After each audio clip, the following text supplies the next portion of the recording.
Hello? Hello?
¿Qué tal? ¿Cómo están? Muy buenos días. Damos a todos ustedes la más cordial bienvenida a esta actividad. Les agradecemos, igual que ayer, mantener en silencio sus celulares, por favor, para concentrarnos en esta jornada.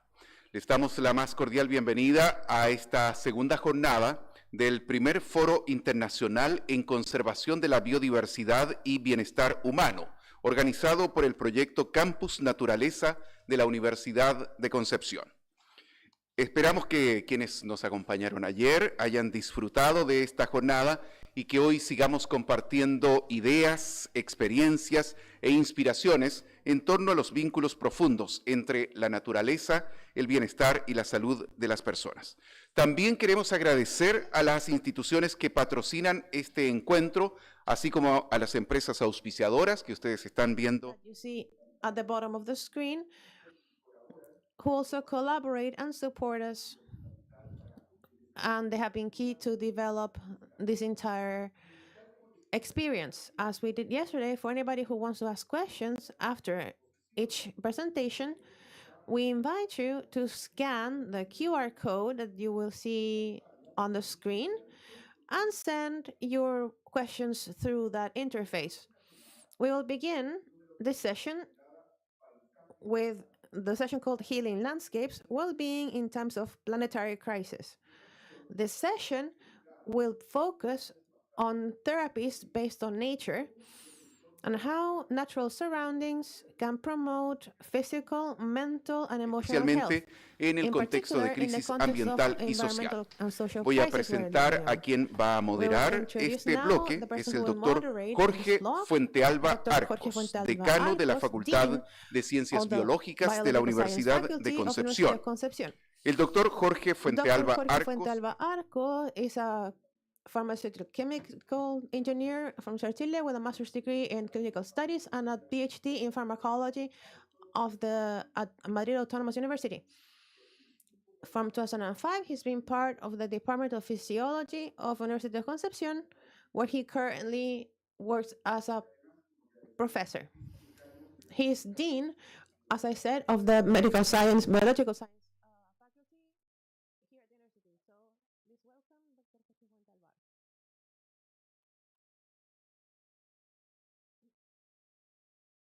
thank first the invitation from Christian to be part of this very important activity and in this session in particular, which is very interesting. We're really happy to have a very renowned set of speakers who will tell us about their experience today.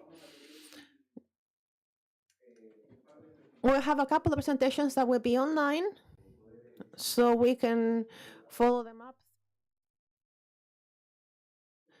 And also, please remember that we have the chance of listening to the translation through the devices that are available for you outside at the table or here in the auditorium. So to begin this session, to me is a pleasure to introduce the first speaker, Dr. Xin Li, who is a renowned expert in forest medicine and immunology. We have him here. Welcome, Dr. Li. He is a physician and clinical professor of the school of the Nippon Medical School in Japan, and he has had several leadership positions in hospitals and scientific societies, both in Japan and elsewhere. He has been a visiting researcher at Stanford University, and he is the founding president of the Japanese Society of Forest Medicine. He also has a directive position in the International Society of Nature and Forest Medicine, and he's actively part of the global networks dedicated to health and forests. He has been a pioneer in the development of forest medicine. I'll see if I can pronounce his name, Shinrin-yoku. Dr. Li started his research back in 2004, and he published the seminal work Forest Medicine. His book, Shinrin-yoku, The Art and Science of Forest Bathing, is an international reference and has been translated into many languages,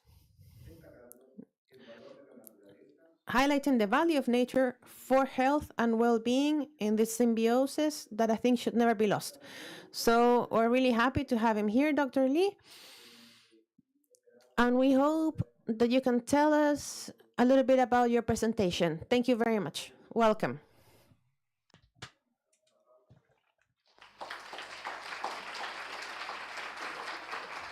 Hello. Hello. Good morning. Good morning. I'm Dr. Qing Li from Nippon Medical School, Tokyo, Japan. So could you show my slide? Could you please show my slide PPT? Okay. Hello again. Good morning. I'm Dr. Qing Li from Nippon Medical School. I'm the president of Japanese Society for Medicine, vice president and general secretary of International Society of Natural for Medicine, the director of Food Therapy Society in Japan.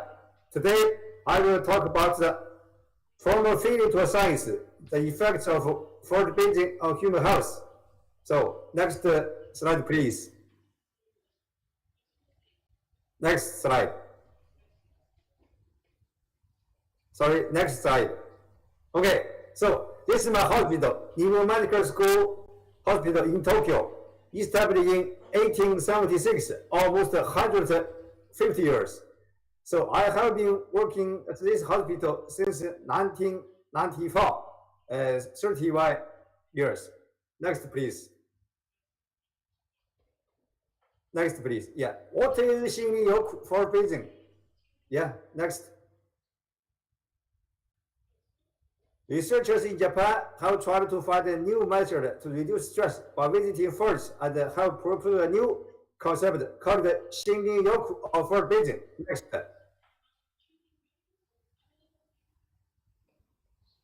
Shinrin in Japanese means forest and yoku means bath. So Shinrin-yoku means bathing in the forest atmosphere or taking in the forest through our senses. It's not exercise or hiking or jogging. It's simply being in nature, connecting with through our sense of the sight, hearing, taste, smell, and touch. Next. Shinrin-yoku is like a bridge. By opening our senses, it bridges the gap between us and natural world. Next, please. How to enjoy forest bathing? Next, please. Next, please. People can enjoy forest bathing through 5 senses. Next, please. Sense of the sight, green color, for we call the forest landscape. Next, please. Sense of the smell, special good smell, fragrance, phytoncide. Sense of the hearing, forest size, bird song. And sense of touch, touching trees, put your whole body in the forest atmosphere. Yeah, next. Sense of taste, eating food from forest, taste the fresh air in forest. Okay, so my hypothesis, relationship between Shinrin-yoku and immune function. Next, please.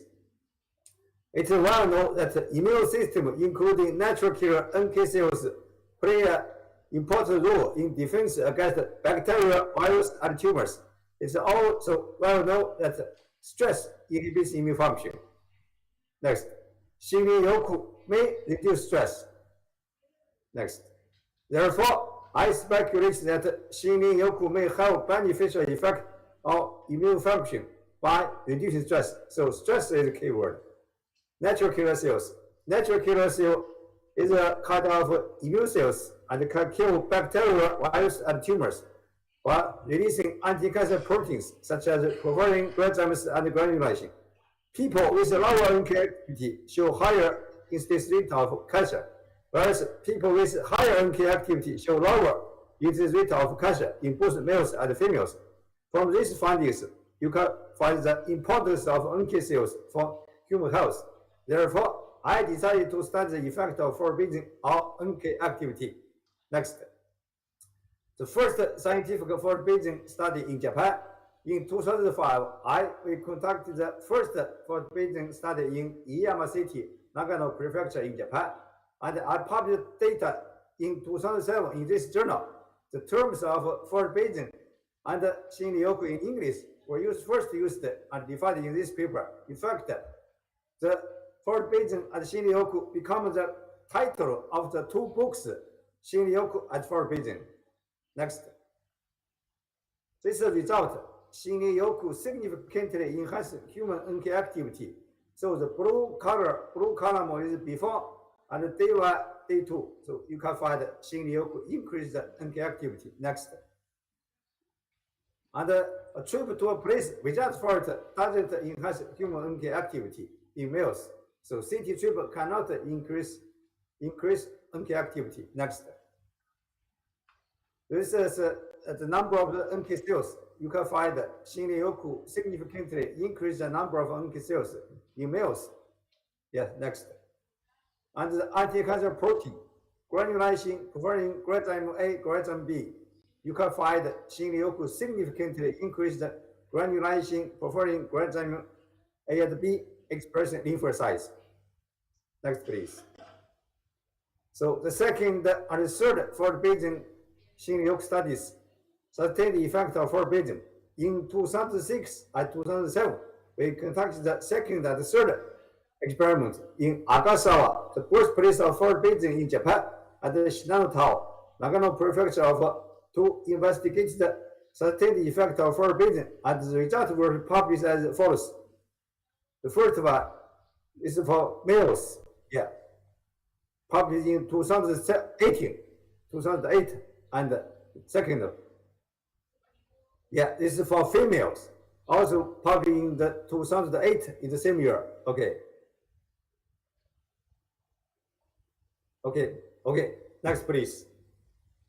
This is result. This is a male and a female, and you can find blue colors before, green color is day 1, day 2, and red is day 7, purple is day 30. So you can find that Shinryoku increased the NK activity, and this effect lasted for more than 7 days, even 30 days, in both males and females. This is NK activity. Next, please. So this is the NK cells, number of NK cells, very similar to NK activity. So Shinryoku increased the NK cells, and this effect lasted for more than 7 days, even 30 days, in both males and females. Next, anti-cancer protein, granulation preferring granzyme A and B. So Shinryoku increased the intracellular anti-cancer protein, and this effect lasts for more than 7 days, even 30 days, in both males and females. In fact, it is very important in the preventive medicine. So if you visit for it once a month, you can keep your NK activity in a high level all times. Next, please. So next, I will talk about the stress and forward-facing. Next. So stress is a key word to understand the background of the forward-facing and Shinryoku. Next. Stress can induce many diseases such as cancers, hypertension, depression, cardiovascular diseases, stroke, gastric ulcer, obesity, alcoholism, panic disorder, eating disorder, you name it. Next, on the other hand, forward-facing can reduce stress. So stress is a key word. This is the effect of forward-facing of stress hormone. Next, please.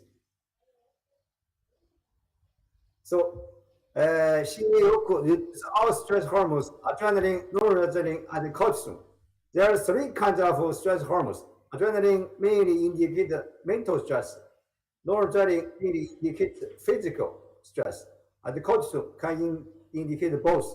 Adrenaline is released from the adrenal medulla, and the adrenaline level increased under situation with mental stress, whereas noradrenaline is the predominant neurotransmitter released by the sympathetic nervous system. And some of this enters the blood. The level of noradrenaline increases during increased physical activity. Cortisol is released from the adrenal cortex in response to stress. Next. So this result, this adrenaline mental stress is the effect of mental stress. Shinrin-yoku reduced urinary adrenaline, whereas a city trip doesn't affect this. So you can find that forbidden can reduce stress hormone, but city trip doesn't have this effect. Next. This adrenaline is a mental stress hormone, and noradrenaline is a physical stress hormone. The left side is the mental stress, right side is the physical stress.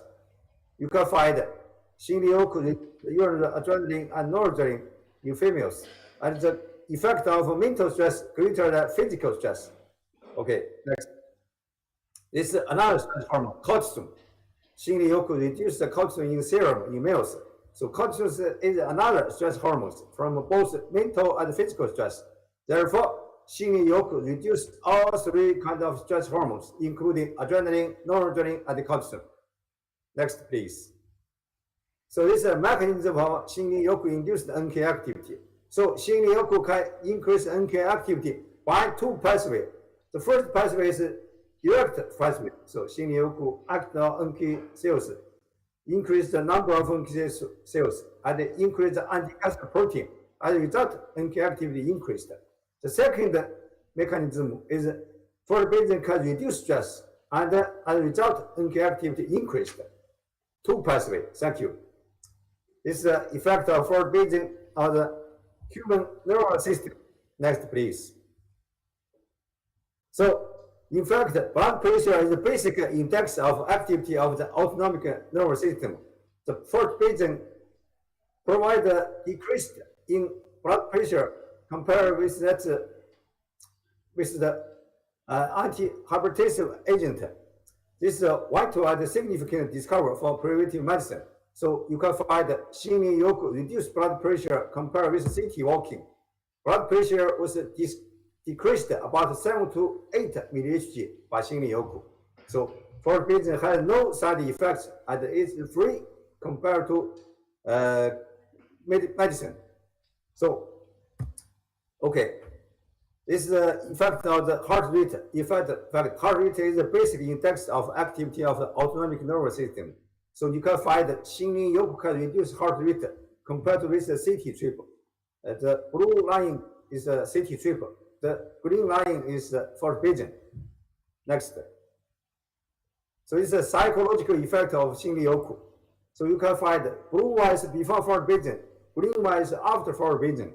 So you can find Shinrin-yoku, the scores of the anxiety, depression, anger, fatigue, and confusion, whereas increase the score of the vigor. Next, please. So next, I will show you the recent, the updated result of my experiment. The first one is forbidden experiment conducted in 2019. Effects of forbidden on serotonin in serum. Impressive symptoms and subject sleep quality in middle-aged males. I have published data in 2022. Next, please. This is result. This is the serotonin. In fact, patients with depression show a lower level of serotonin in serum. So from this result, you can find Shinrin-yoku significantly increased the level of serotonin in serum in males. However, oral trip doesn't increase it. In fact, serotonin is also called the happy hormone. Next, please. So this is sleep, effect on sleep. Forbidden improves the sleep quality, morning sleepiness. So you can find Shinrin-yoku can improve the sleep quality. Next, another sleep quality promotes the fatigue recovery. Published in 2020. Next, please. So in fact, this paper received the best original paper award in 2024. This is a journal. It's a very famous journal in Japan, in English. Thank you. Next, please. This is another new experiment. For the Beijing experiment conducted in 2023. Impacts of forbidden in female participants with depression and depressive tendencies.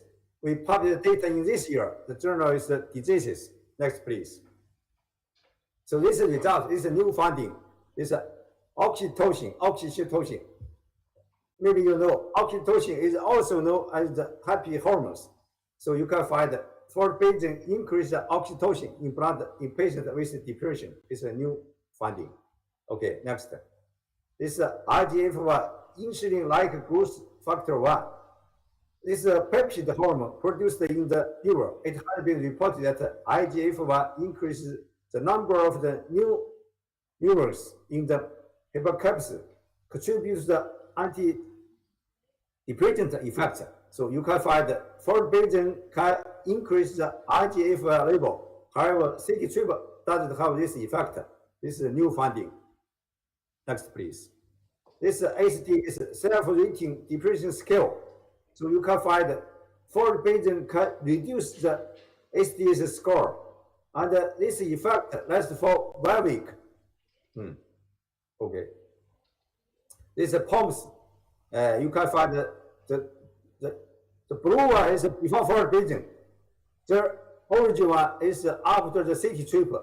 The green one is after the forbidding. So you can find forbidding can reduce the negative emotion and increase the positive feelings. So forbidding shows the relaxation effect. Okay, next please. So this is the last experiment. Forbidding experiment conducted last year. Forbidding improves inflammatory markers, SpO2, and subjective symptoms related to the chronic obstructive pulmonary disease (COPD) in male subjects at risk of the developing COPD. We published the data in this year. Next, please. This result. This alpha-1 antitrypsin. So in fact, elevated blood alpha antitrypsin levels are associated with COPD. So forbidding can reduce blood level of alpha-1 AT concentrations. So this is a very good effect. Okay.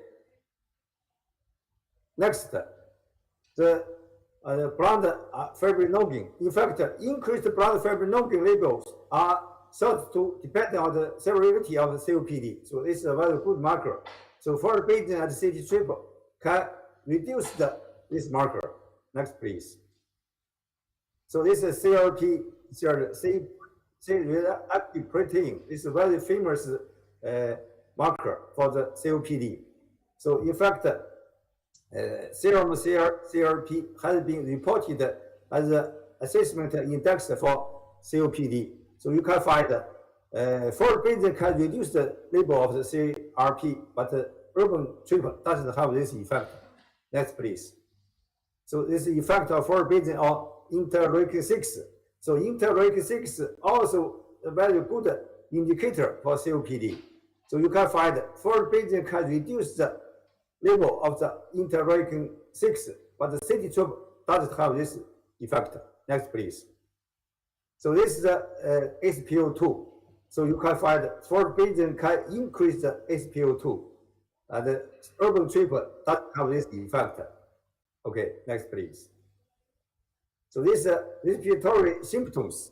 So this you can find forbidding can reduce the respiratory symptoms. However, urban trip doesn't have this effect. Next, please. So this is another effect of the forbidding on sleep qualities. So you can find the blue one is city trip before the forbidding.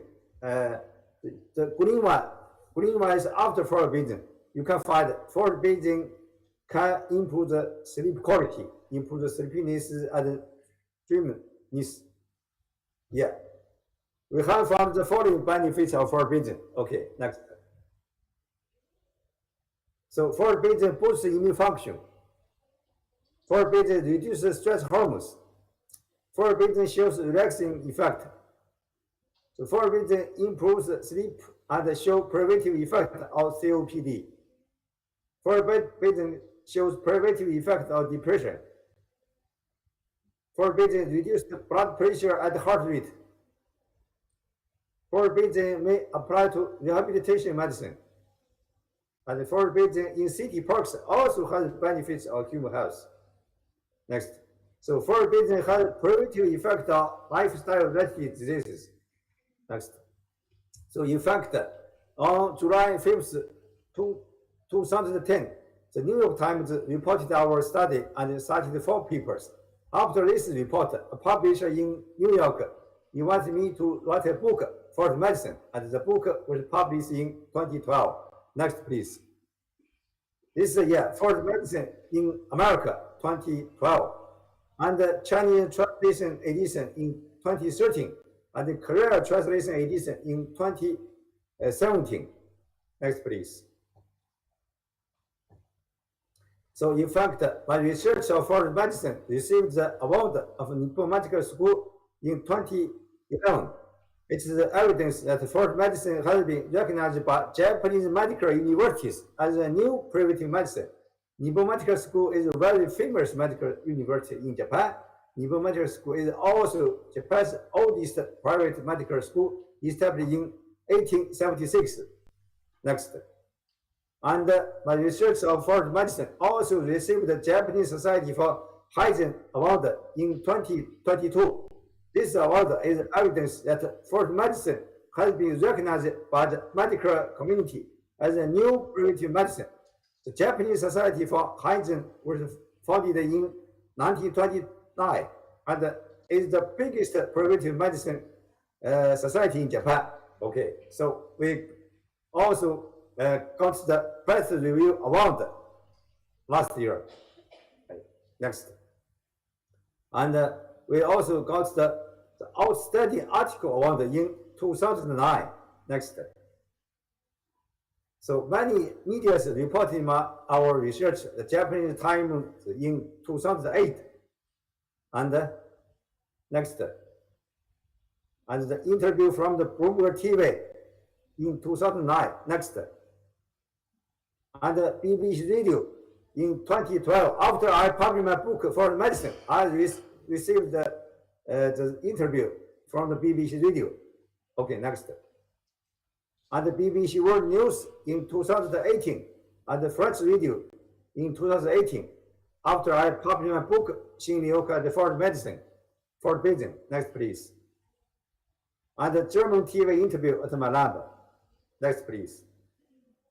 And the first TV interview at the Nippon Medical School. Next, please. And the entry program, very famous TV program in Japan in 2018 about the funticide. Next, please. And Howard University invited me to have a lecture on the foreign medicine in 2013. And the study was reported by the Italian newspaper in 2020. And next, please. And the study also was reported by Italian TV 2021. Yes, next, please.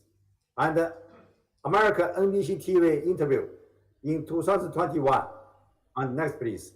The same NBC TV interview. Yes, next. This is a program. Next. Yeah. 3 books. My 3 books was reported in this program. Next. So in fact, my book, Xinglioku and Forbidden, published in the America and in UK in 2018. And the book has been translated into 26 languages. Okay, including Spanish. Next, please. So this is some the cover of my book, Xinglioku. You can find a lot of languages. Next, please. Yeah, lots of languages. Right? Yeah. Chinese, Japanese, and in fact, Forbidden ranked in the bestseller list in the America. It is the first time that a scientific book ranked in the bestseller list Forbidden in America. Thank you. Next, yeah. So why Xinglioku is so popular in the world? Next, please. Because Xinglioku has been developed. Next, please. From failing to a science. So from failing to a science is a key word to understand the forbidden. So currently, the term of Xinglioku is internationally accepted and widely recognized as an English word in Europe and America. Next, please. So Let's go to forbidden to get happiness. Thank you very much for your attention. Have a nice day. Thank you.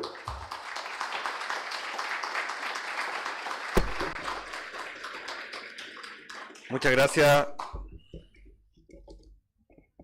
Muchas gracias, doctor Lee, por esta excelente presentación, inspiracional y muy interesante el punto de vista que desarrolla nuestra curiosidad.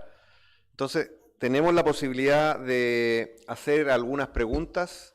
Yo quisiera aprovecharme de mi oportunidad de hacer la primera, doctor Lee, en relación a si hay alguna evidencia que usted haya podido estudiar respecto de variaciones en los niveles de dopamina o de melatonina dentro de los estudios que usted ha realizado, como una parte del impacto en estos estados anímicos que los pacientes experimentan.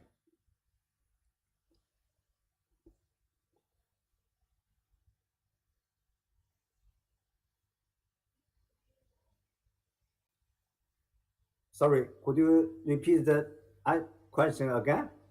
Sí. ¿Lo repito de nuevo? Ok. La pregunta es si usted tiene alguna evidencia relacionada con variaciones en neurotransmisores como la dopamina y la melatonina en estas experiencias que ha evaluado. Okay, so we don't have the data on the melanin, but we have the data on the serotonin, oxytocin, and the stress hormone, adrenaline, noradrenaline. We don't have data on the melanin. Ok. ¿Es okay? Sí. Tengo dos preguntas de nuestra audiencia. La primera de ellas dice relación con si usted pudiese reforzar los beneficios psicológicos y fisiológicos que los baños de bosque puedan dar a la población de acuerdo a los estudios clínicos que usted ha podido desarrollar. Okay. In fact, I used the POMS test to evaluating the effect of forbidden or psychological responses. For example, POMS.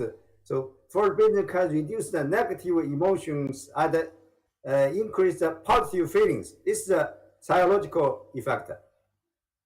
Ok. Perfecto. Aquí tenemos otro de nuestros auditores que nos pregunta, ¿cómo cree usted o qué recomendaciones nos podría dar para avanzar en Chile en la prescripción de los baños de bosque como parte de una terapia? Okay.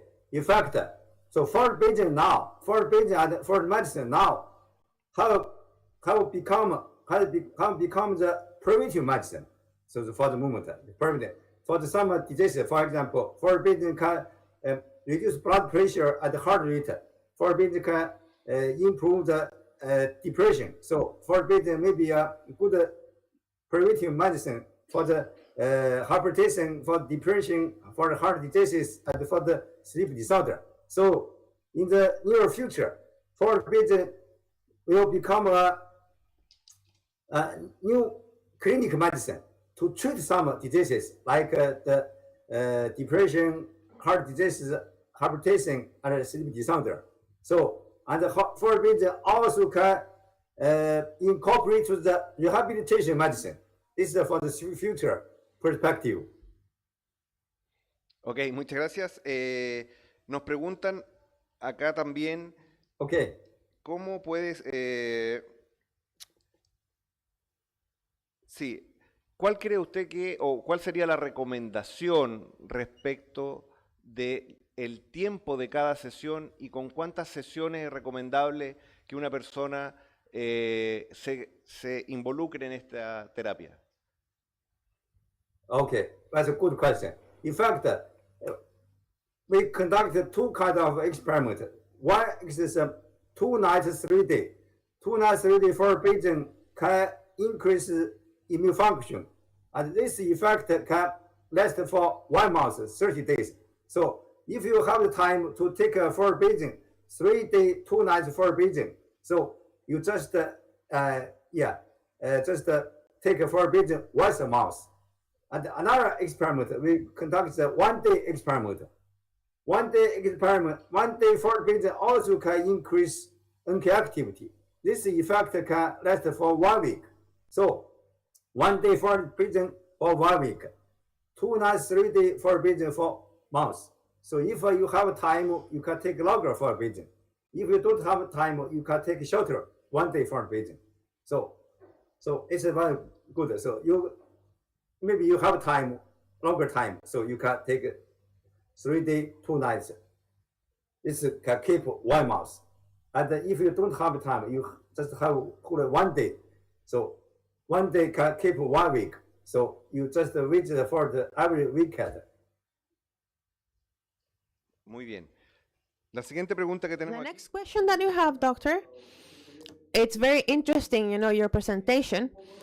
It's related to the first question that I was asking regarding the dopamine levels. And the question says whether it is possible for forest bathing to have an impact, an effect on addiction to psychoactive drugs or to gambling.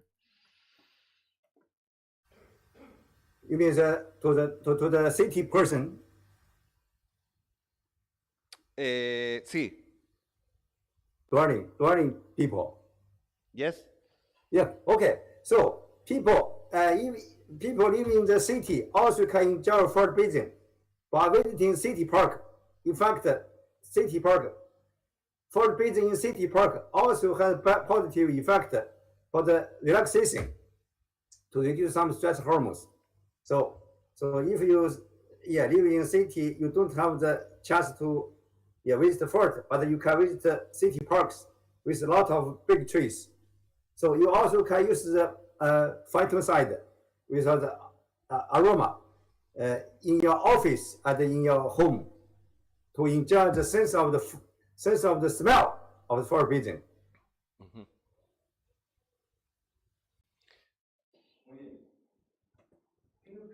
Do you have evidence about the effect that improving cognitive capacities of people can have on these people who are part of these therapies, thinking about the elderly, for example, who may have a sensory reactivation when doing forest bathing? But the elderly people, so because other people cannot visit fort, because they have the physical ability.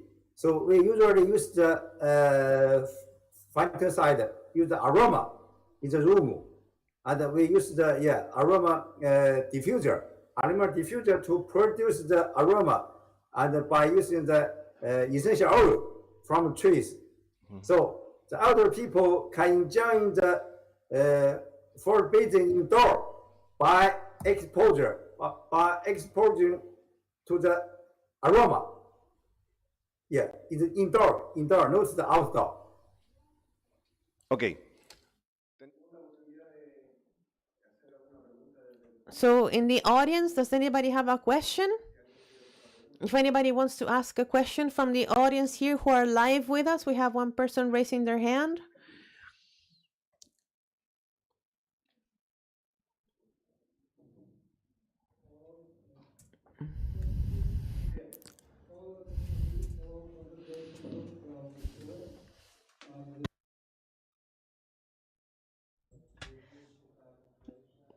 Nos hemos conocido, le hablo acá desde el grupo de estudio de Croacia. Hay ciertas cosas que aún yo no entiendo. Usted habla de la terapia forestal y de los baños de bosque, pero también mencionó que en sus papers también menciona que trabaja en bosques urbanos y ahora también con aromas en entornos cerrados. Entonces, ¿cuál es el verdadero mecanismo tras estas mediciones progresivas? Porque parece que podemos sacar todos esos resultados positivos, pero sin el bosque. Porque si podemos hacer esto con aromaterapia y si podemos hacerlo encerrados en una oficina, ¿qué es lo que cura? ¿Es la química o es realmente el bosque? ¿O basta con infundir el bosque del aroma pero en una sala cerrada? Porque también podríamos hacerlo con gafas de visión artificial. Podríamos pretender que estamos en el bosque a través de... There's also the seaside forest therapy, the desert forest therapy. So is it the forest that is healing or something else? Thank you.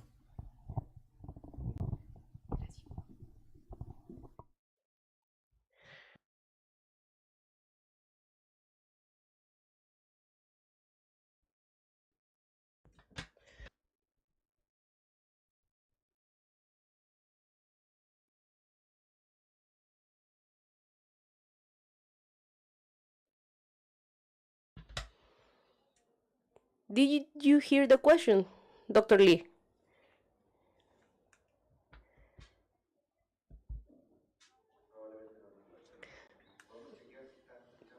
Are you listening, Dr. Lee? Are you listening?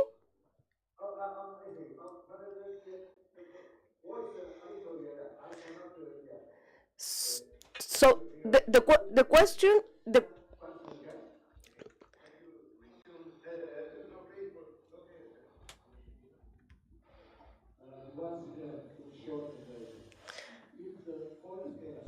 is giving the results in a group that is in a forest.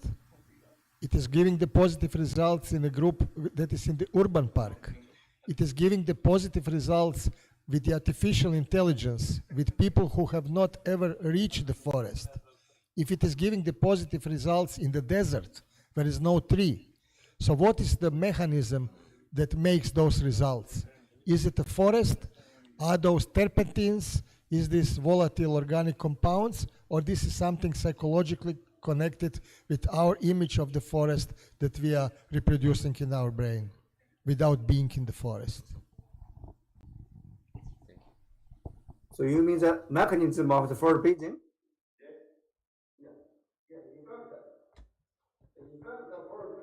el efecto de los baños de bosque. Sense of the smell, sense of the sight, sense of hearing, and sense of the taste, and sense of touch. But the biggest effect is from the sense of the smell, because maybe you know the aroma from trees, from the forest. So the compound from trees, we call the phytoncide, will play a biggest effect of forbidden. Because phytoncide, we have the data that forbidden phytoncide can stimulate the immune system and increase the anti-cancer protein and increase the NK activity. Also can reduce stress hormone and reduce negative emotion. So there are two mechanisms. One is from the phytoncide, another is from the stress. So forbidden can reduce stress, and forbidden can improve the positive emotion. So this stress is one mechanism. Another mechanism is from the phytoncide, because phytoncide is the chemicals. Is okay? Thank you.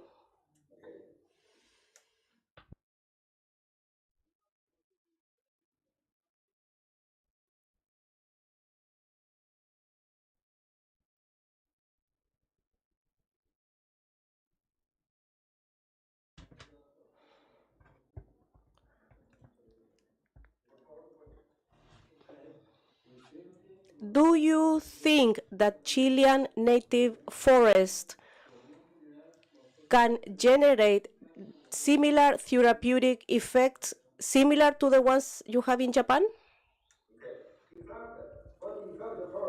De hecho, bigger tree and the high density of the tree and the greater and wider area of the forest will produce bigger effect.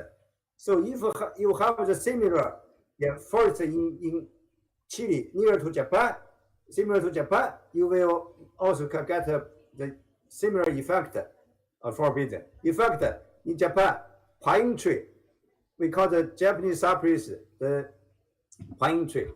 Pine tree will have bigger effect than broadleaf tree. Ok, gracias. Tenemos la última consulta, por favor. Last question, son coníferas, igual que allá.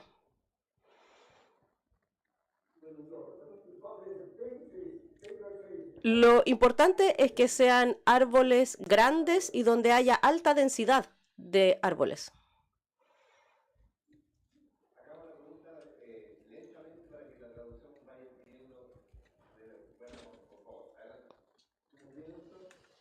Good morning. I am a park ranger in Chile, and I saw your studies in male and female. Have you developed studies in children? Sí. Have data on children. So, in fact, forbidding is also effective for the children. Muchas gracias. Yeah. Muy bien.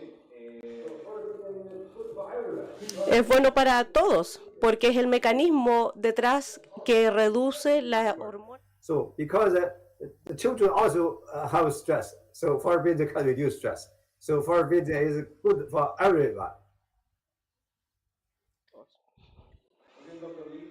Thank you, Dr. Lee. We appreciate your presentation. We are honored. And we have lots of questions about forest bathing. Probably Campus Naturaleza will be an amazing scenario to develop these studies and therapy. So thank you for joining with 12 hours difference. So an applause for you. Thank you very much. That's good forbidding. Bye-bye. Hasta luego. Okay. Thank you very much.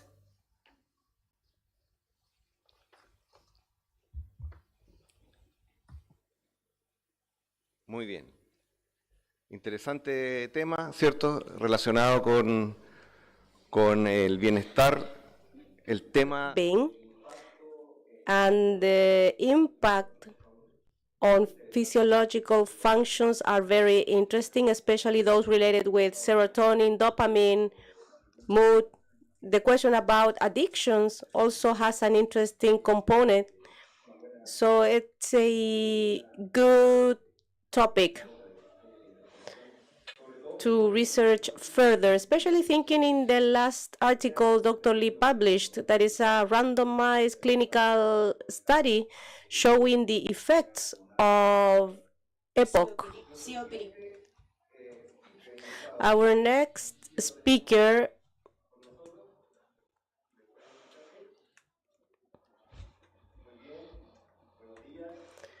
good morning, welcome to our international forum. We welcome Sam Alford. She is head of Nature Connections at the Eden Project in the United Kingdom, where she leads the design and implementation of innovative programs that strengthen the connection between people and nature. In her role, she promotes educational, cultural, and community experiences that integrate human well-being, health, and conservation. At the Eden Project, she has developed far-reaching initiatives aimed at reconnecting communities with ecosystems, combining scientific approaches with creative and participatory practices. Her work promotes social inclusion and equitable access to the benefits of nature as an essential part of everyday life. She has represented the Eden Project at international meetings, such as the International People Plant Symposium of 2024, sharing the British experience in nature-based connection programs. Her career is characterized by articulating science, education, and culture in projects that show how the relationship with nature can positively transform collective health and well-being. We welcome Dr. Altford. Looking forward to your presentation. An applause. So good morning. It's actually afternoon for me, but I understand it's morning with you. As per the introduction, my name is Sam Alford and I'm the Head of Nature Connections at the Eden Project, which is based in Cornwall on the southwest peninsula within England in the UK. So I'm really delighted to join you this morning and to share a little bit about our experiences of developing Eden Project's Nature Connection programs. Doctora, Nature Connection program is based upon the reciprocal relationship between people and the planet. It brings together people with one another and also with nature to help improve their health and well-being, but also critically to engage them in nature positive actions that help our environment. So we really believe at the Eden Project that the dual challenges facing us at the moment, challenges of climate change and epidemic levels of mental ill health in the community, are because we've lost our connection with nature. And to restore both, we feel that we have to reconnect with nature and with one another and create a cultural shift in how we live, how we heal, and how we regenerate our natural world. So if I could take the next slide, please. sí, queremos hacer un... Ok, creo que ya tenemos la presentación, así que podemos continuar. Okay, thank you. So to start with, I thought we would just share some images of the Eden Project for anyone that's not familiar with the Eden Project or hasn't visited.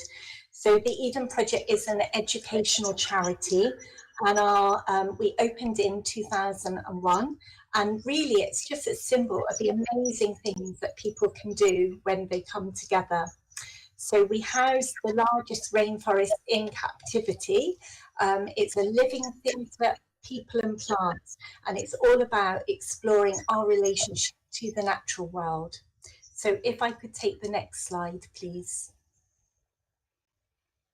Thank you. So opening nearly 25 years ago, we've welcomed over 20 million people, a beacon of environmental education, biodiversity, conservation, and community regeneration. If I could take the next slide, please. So this is a quote from our co-founder, Sir Tim Smith, and he brought his extraordinary vision and his passion and his commitment and drive to create the Eden Project. And what Tim really wanted was to create a social movement. He wanted more than a visitor destination. He wanted to challenge people to think about the environment and our interactions with it. He wanted people to feel in their gut the importance of nature to our daily existence. And he wanted our visitors to care about the environment, to feel part of nature and to want to take care of it. So in order to do this, he knew that we had to reach out to people in a multitude of different ways.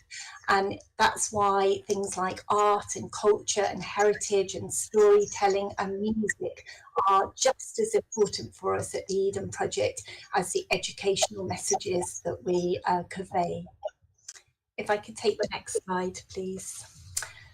Okay, so we talk about transformation at the Eden Project. It's all about transformation in the work that we do. The Global Garden that you saw the pictures of just now have grown from this barren quarry. This was a china clay quarry. Nothing would grow in this space. We had to manage the water table in order to stop it from flooding. We had to create our own soil, so we tested different substrates and to see what would grow in different mediums, and we had to create 83,000 tons of our own soil from green waste to be able to create the Eden Project that you saw just now. If you could click on this slide again, please, it should show a transformation.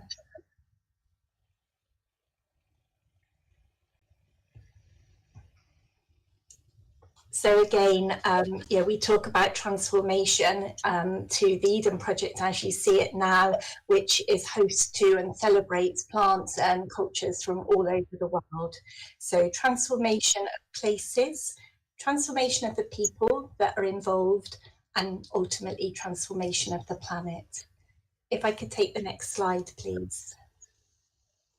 So hopefully you'll see some of that demonstrated by our mission. And we really aim with our mission to reconnect people in nature, as I've said, to demonstrate and communicate the positive change that we aspire to for the benefit of people and planet. And we want to inspire other people to be advocates for nature as well. So we want to respect nature and show that people are part of nature, not apart from it, but part of nature. We want to protect wild spaces and enable them to thrive. And we want to repair damaged species and spaces. So we're very keen on improving biodiversity and to helping everyone that we come into contact with as well to think about their role in being able to support that. If I could take the next slide, please. Okay, so before I talk in a bit more detail about our Nature Connections programme, I thought that it would be useful to share some examples of other regeneration projects that we've run at the Eden Project over the years, and which align to our mission and also demonstrate our dual commitment to nature and to social recovery. So our geothermal plant opened last year, now produces heat for our biomes, and we've built a new state-of-the-art plant nursery as well. And so it's helping us really significantly move towards our net zero target. So we want to be at a net zero site by 2030. And obviously this allows us to move away and reduce our reliance on fossil fuels.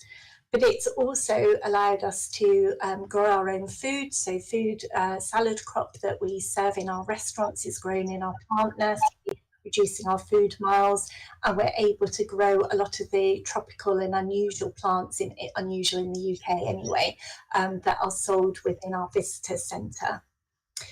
So it's the first geothermal plant to be built and activated in the UK since 1985. It's 5 kilometres deep. Sorry, it's a bit of a typo there saying 5 miles, but it's actually 5 kilometres deep through Cornish granite. And as I say, it's a really innovative example of clean energy, and there's great application for this type of energy moving forwards to heat local towns and even hospital sites. If I could take the next slide, please. So the National Wildflower Centre became part of the Eden Project in 2017. It was previously based up in Liverpool, and it belonged to another charity called Landlines, and they approached us to take it under our umbrella. So we grow and produce good quality wildflower seed of local provenance. So we really want to preserve some of these species that are less popular at the moment and supply seed, and we sometimes supply plug plants as well that we've grown on to other partners and to businesses to help them meet some of their sort of environmental and social goals.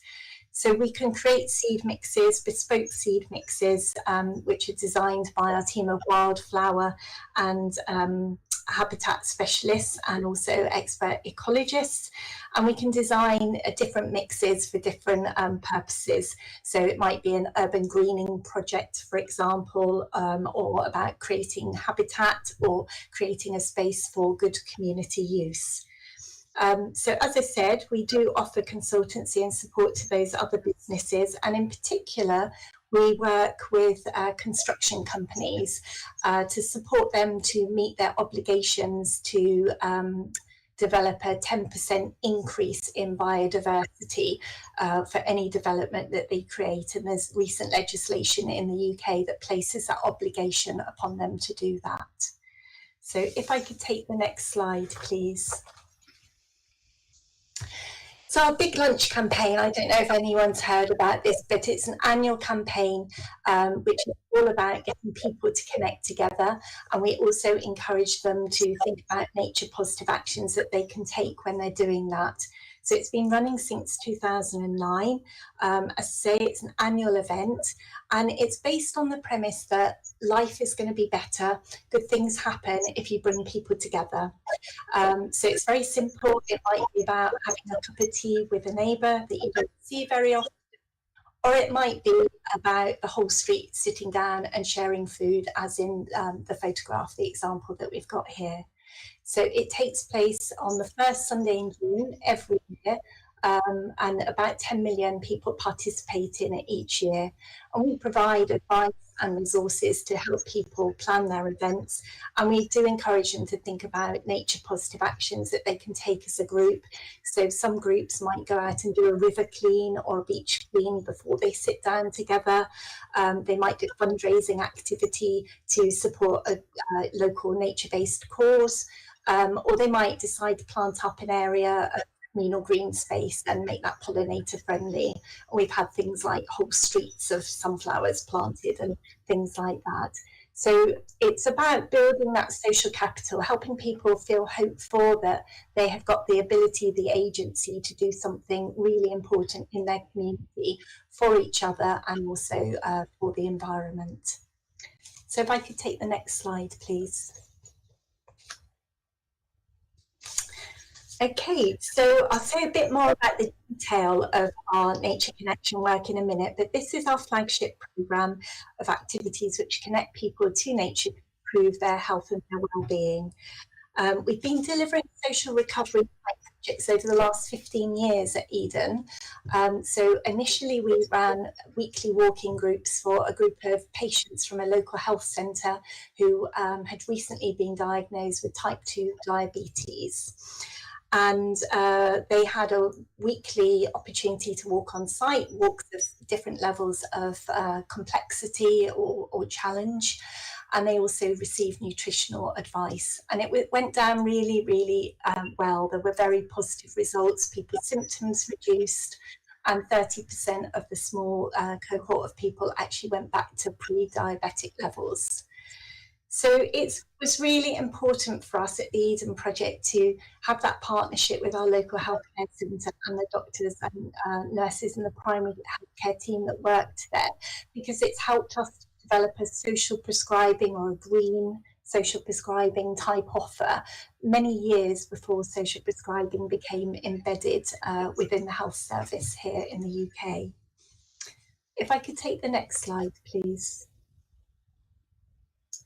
So we're really pleased and very proud to have been approached by Morecambe Town Council and Morecambe and Dundee local authorities to work with them to collaborate to build additional Eden projects. So we will have an Eden project in Morecambe in the north of the UK and also one in Dundee. And these projects are all about sustainable sort of regeneration. They provide us with opportunity to work with local communities to see what local communities want from the project. We're able to create very bespoke kind of visitor attractions which take into account the local landscape and the local ecology, but also the stories and the heritage of the local area. And doing that alongside raising awareness of the global impact of climate change. And of course our Nature Connections work, so our social recovery work and our nature recovery work that we sort of join up on will be embedded in every new site that we create as well. And it gives us a great opportunity because obviously it takes 2.5 years, 3 years to build these sorts of attractions, and so we're able to work in local communities during that time. If I could take the next slide, please. So this is just to highlight the fact that we believe that the solution to some of the social issues facing us is to integrate our approaches and to work in a way that is beneficial to people and to nature and not to separate them out. And we have a great opportunity at the Eden Project to do that because of the environment that we have, because we have the National Wildflower Centre on site, and the participants in the Nature Connections programmes, which are health and wellbeing programmes, are able to take part in some of the activities that are required for the running of the National Wildflower Centre and other activities around the site. If I could take the next slide, please.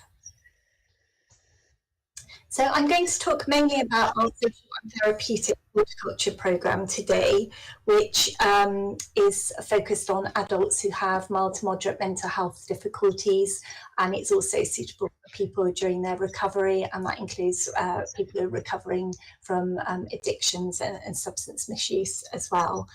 But I thought you might be interested to hear a little bit more about how we apply the same philosophy across the lifespan and work with different groups of people.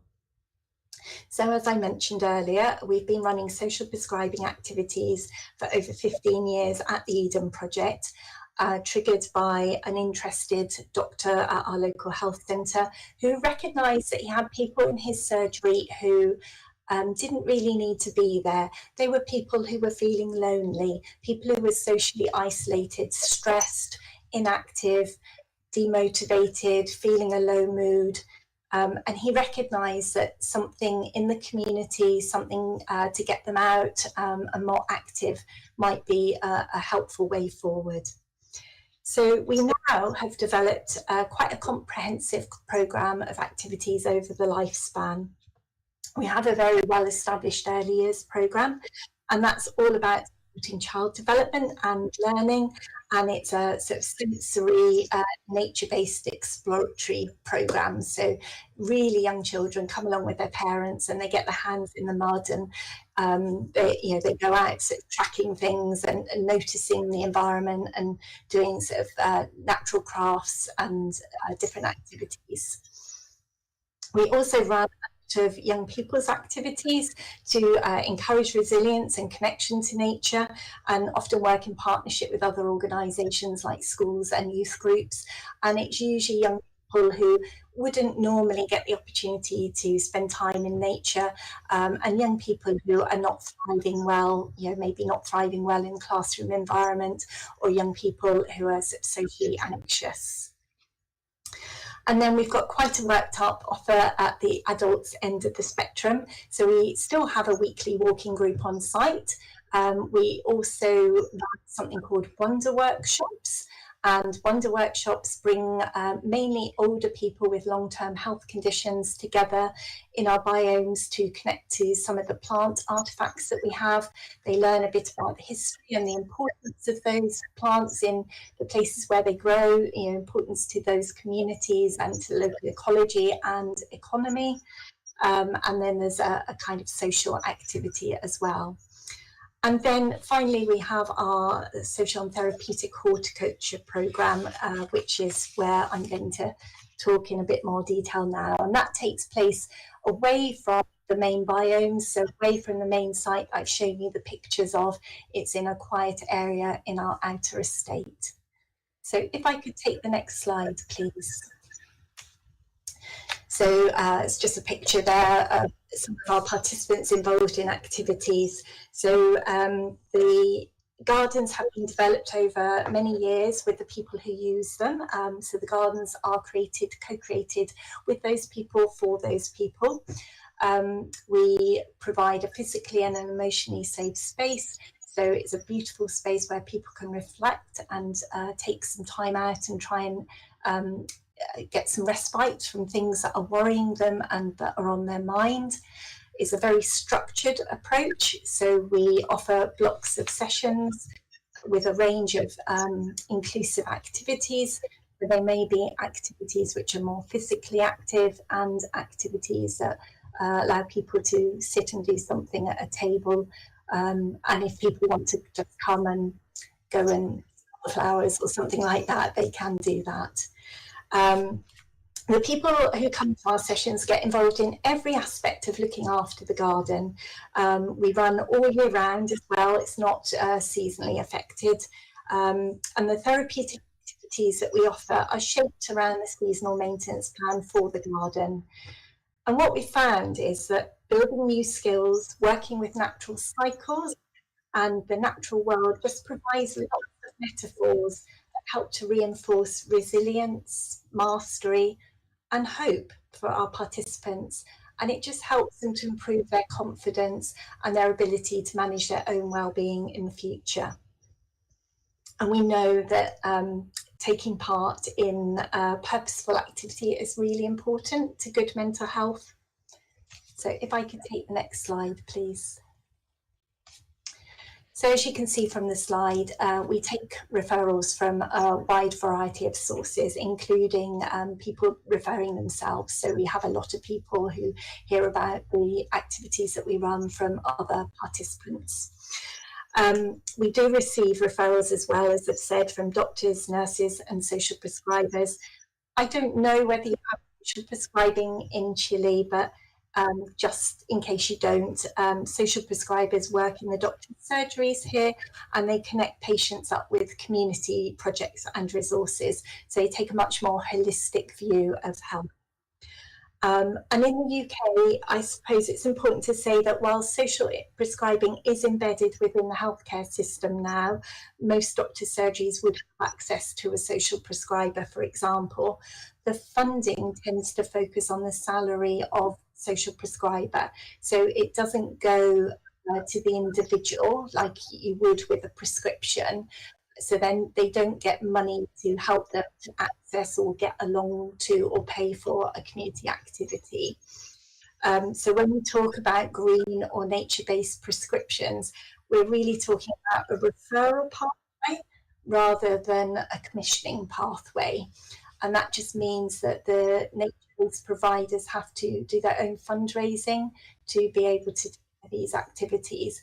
And then that does have an impact on the scalability of these types of approaches. So if I could take the next slide, please. Okay, I thought I would just finish off by sharing some of our learning over the years, and these are just a few headlines. So we've learned that connecting people with nature to support health and well-being is a really good inclusive engagement point. There are lots of people in our communities who are really impacted by inequalities and climate change, which exacerbates some of those inequalities in their daily lives. And they feel that climate positive action isn't for them. There's lots of barriers in being able to get involved. So it provides an opportunity for some of our most disadvantaged citizens to take part in nature recovery projects. And people understand that thing about the reciprocal relationship between health, human health and planetary health, and that we're part of nature, not apart from nature, when you give them the opportunity to be really immersed in it and to be part of it. And that sort of leads to the next thing really around, that idea about contributing to something bigger than oneself. So the bigger picture of addressing biodiversity loss or climate change can be really empowering. It supports increased agency for a lot of those individuals. And that's great for us because we believe that people power and wide engagement is our best hope, really, of mitigating climate change and helping some of those communities that are really badly hit to adapt in a timely way. And then just a few practical considerations. They may seem obvious, but it takes a long time. So don't wait for the master plan and all of the funding that you need to be able to develop the projects that you want to develop. So the Eden project, first of all, developed the first two biomes that you saw, the Mediterranean and the rainforest biome. And then we developed our Sustainable Education Centre and some other attractions over a longer period of time. So it's a bit like gardening. If you wait till you've cleared all of the garden, depending on the size of the space, you'll never get round to sowing your crop. So that's the approach that we take. Celebrate the small wins, the positive things that you're doing as you go, and all of those achievements. For some of our Nature Connection participants, just being able to come to the sessions is a massive achievement in itself for them.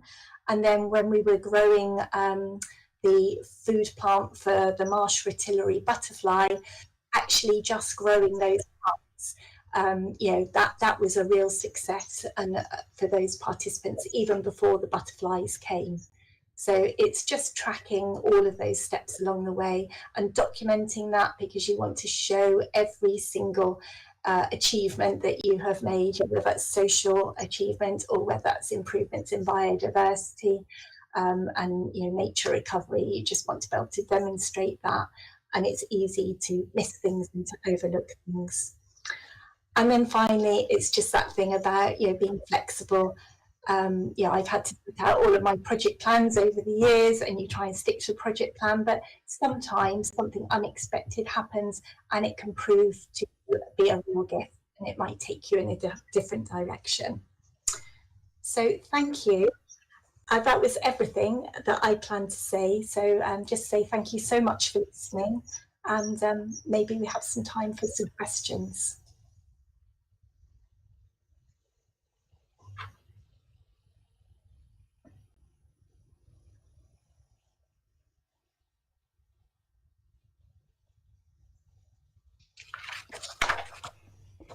Muchas gracias, Dr. Alford, por su presentación. Quisiéramos tener la oportunidad de compartir algunas preguntas con usted. La primera de ellas es una pregunta en relación a la declaración del proyecto en términos de que es un proyecto que no es político, sino que nace de la voluntad. Si podríamos profundizar un poco en este concepto, dado que muchas de las acciones que se necesitan requieren política. Yeah, I think this was our founder, Tim Smith's kind of desire, because he wants to start from the basis of hope, and there's so much that is happening in the world that makes people feel that there's not much point. So he felt that it had to be separate from the kind of political system. We have to be apolitical so that we can make things happen with communities, in communities, and that you have a groundswell that then pushes upwards.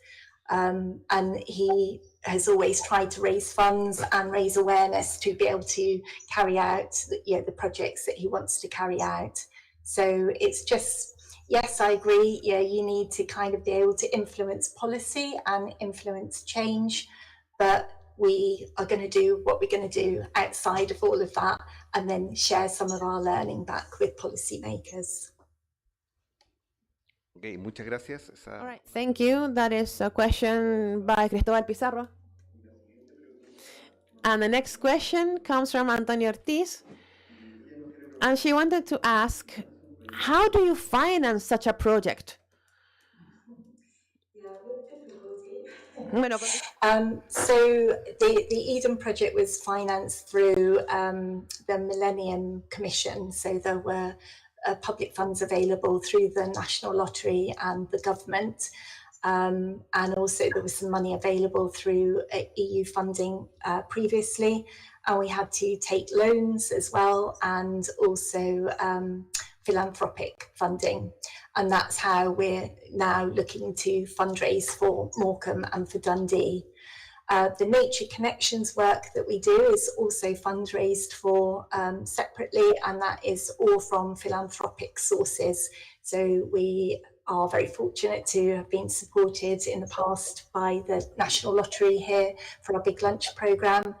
And we have an independent philanthropist who is supporting the current iteration of the Nature Connections programme. Okay. Muchas gracias. Tenemos tiempo. Muchas gracias. Tenemos tiempo. We have time for another question. I wanted to ask you, Doctor, since all of this requires a cultural change, have you had some experience about formally incorporating this in the school curricula of the children, like subjects that go to help these topics? Yes, I didn't mention it actually, but we also have an education team at the Eden Project, and we have something like 80,000 school children visit the Eden Project through the course of a year, and we also have an online programme as well.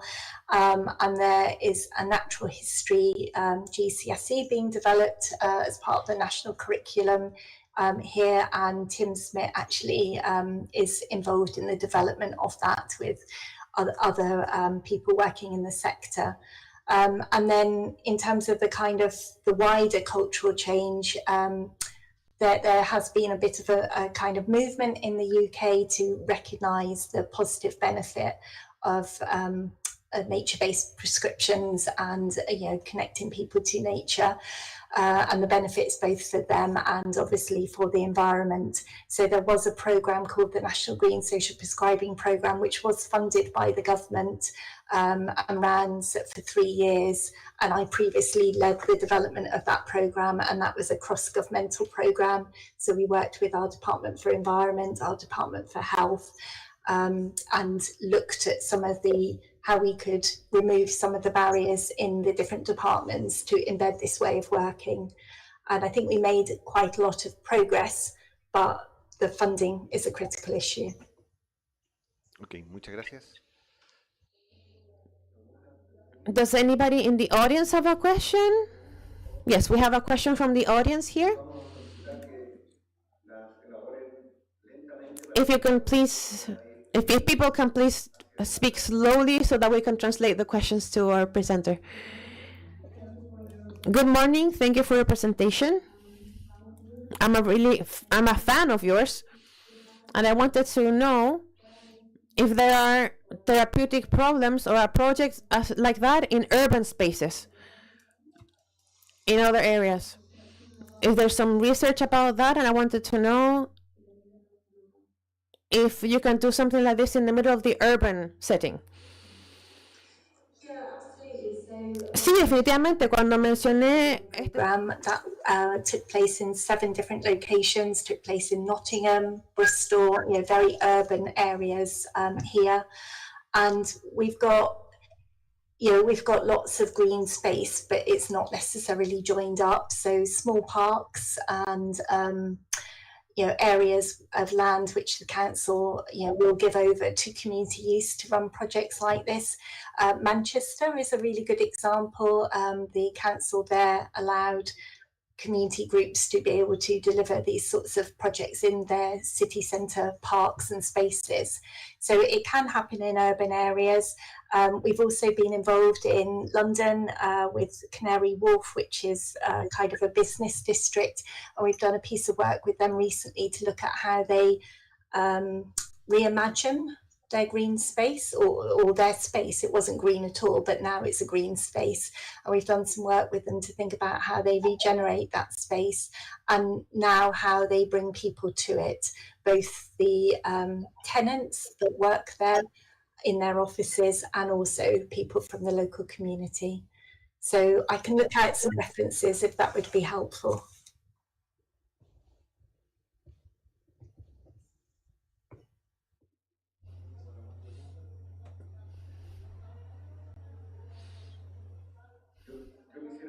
I wanted to ask you something else, actually,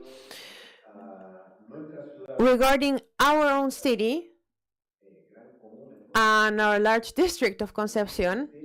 We have here loads of marshlands and wetlands that are under risk of being urbanly intervened, which could endanger them and maybe even making them disappear.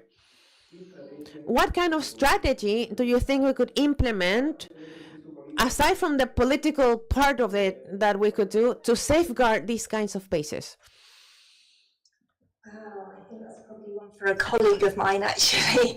But it's an interesting point because in Morecambe we have a lot of marshland and seagrass areas, protected areas, because they're being eroded and they're also being disturbed actually by people visiting them as well. So, the local nature-based organisations are working together to raise awareness about the importance of those areas, and they're also running nature connection type activities around the periphery.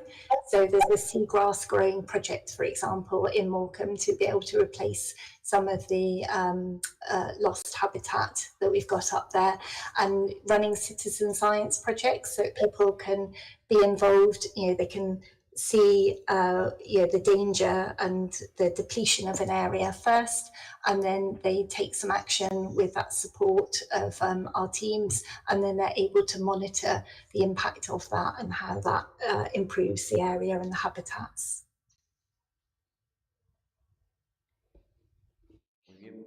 Okay, thank you. We still have room for an additional question from the audience? Okay, we have an additional question from the audience. If the question comes in Spanish, please do it slowly so that it can be translated. Thank you. Hello, good morning. I wanted to ask you about the risk management against disasters.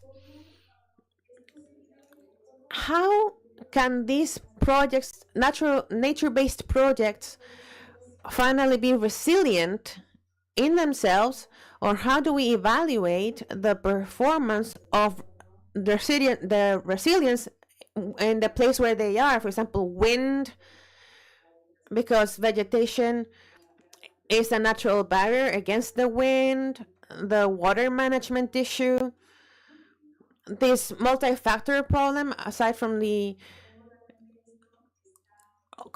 all of this is having a positive impact in the reduction of natural disaster risks and resilience, which is what we're actually looking for to get in these territories. Yeah, so the question was about how do we make these projects resilient to natural disasters? Is that right?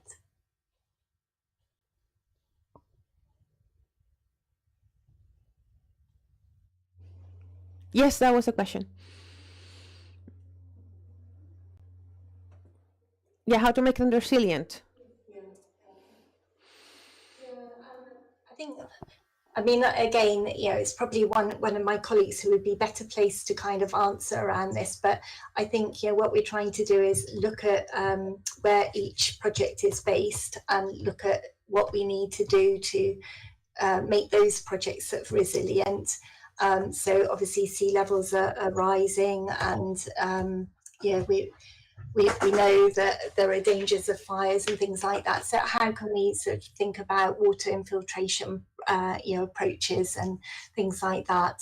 But I mean, as I say, I'm not, I'm not an ecologist, so I probably can't really give you a full answer to that one. But if it's helpful, I can take some of these questions back and ask my colleagues within the organisation with this level of expertise to respond, if that would be useful.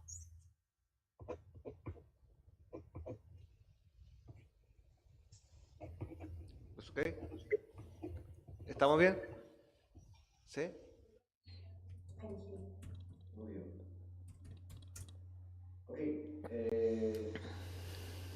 Tenemos tiempo para una pregunta. So maybe another question if anybody has one.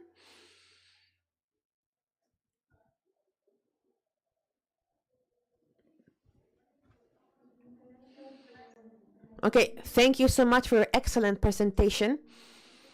I wanted to ask you, how have you managed for physicians at a hospital level to prescribe nature as medicine? Because you said you had social projects, but this allows patients to access to these horticulture programs and different nature-based therapies. How have you achieved that from hospitals these things are prescribed? It's been a long journey, I think is the honest answer. So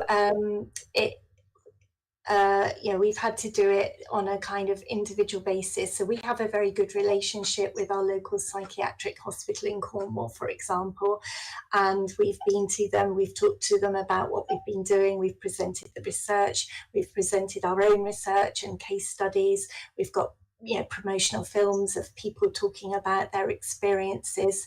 And gradually, when you find one person who is on board and who champions it, gradually that will lead to other practitioners wanting to refer people as well.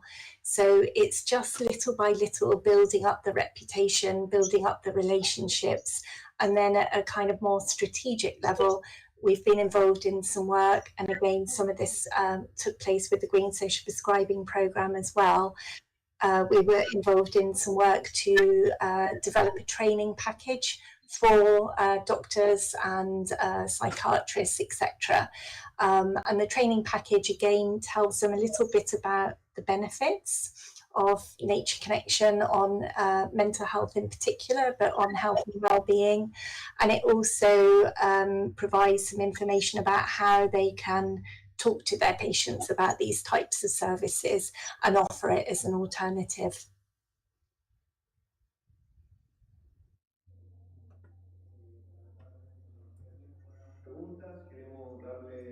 So we would like to thank you very much, Dr. Alford, for your presentation and for sharing your experience and knowledge with us today. So a round of applause for you. Thank you so much. Enjoyed it. No, Enjoy the gracias a rest of your day. Bye. Dejamos a nuestro presentador que tiene importante información que comunicarnos. So now we have very important information that we need to pay attention to. Thank you very much to our Dean, Jorge Montalva, for moderating this space. And the important information is that the coffee... Para que puedan compartir unos momentos a las... Sometime at 11:10, we'll be back here to continue the session. Thank you.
We are going to continue with the second block of the activity.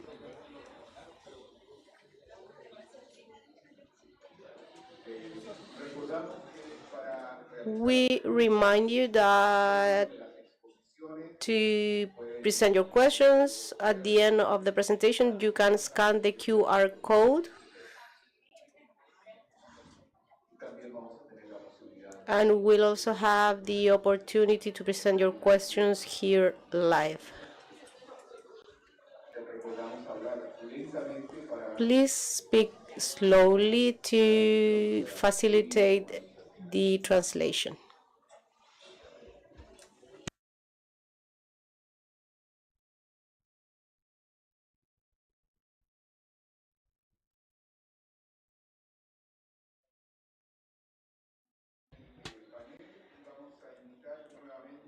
We'll invite Dr. Jorge Fuentealba Arco to assume the moderation of the panel.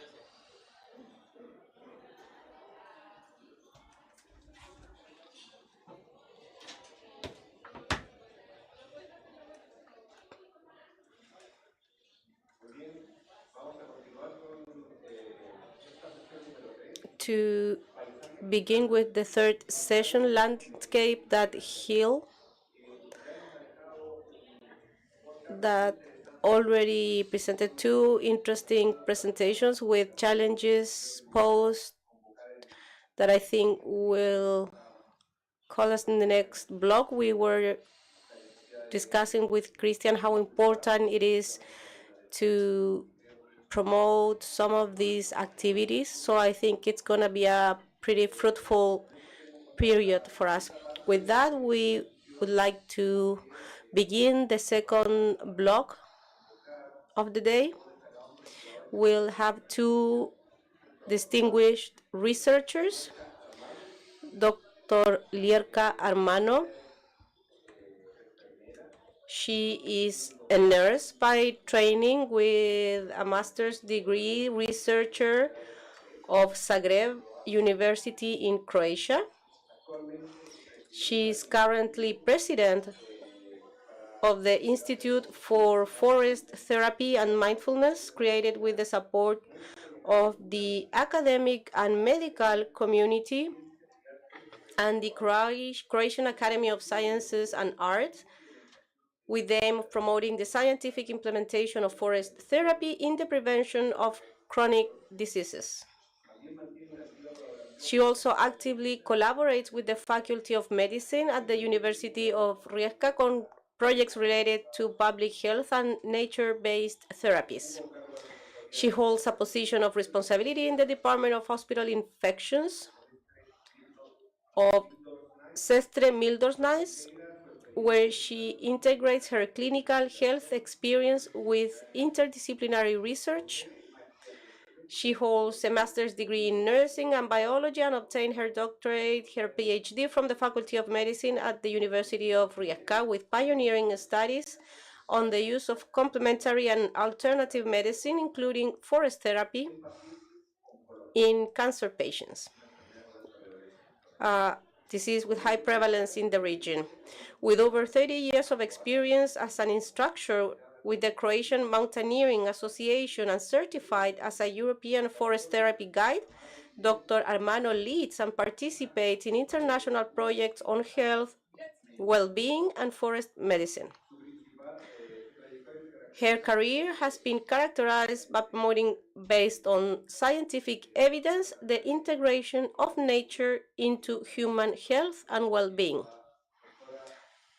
Dr. Armano will be presenting along with Dr. Alexander Rax, who's a physician and teacher at the University of Rijeka in Croatia. He's an international leader in forest medicine and ecological health with a distinguished academic and interdisciplinary background. He holds doctorate in biomedical sciences, law, sociology, economics, public health, and environmental health, and he has led research and training on the relationship between health, the environment, and well-being. He's a pioneer in the introduction of forest therapy in Central Europe. He's the first professional certified by INFOM, Japan in Croatia, promoting the integration of nature into public health strategies through the NGO Snaga Sume. He has published 6 academic manuals and more than 150 scientific articles on bioethics, environmental protection, food contamination, and sustainable development. He is an active international lecturer. His work promotes the articulation between research, education, and community action to strengthen human well-being from a comprehensive and sustainable approach. We welcome both lecturers with an applause.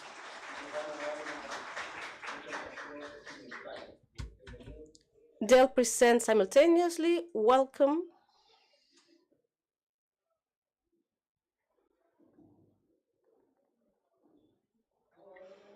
Hola a todos.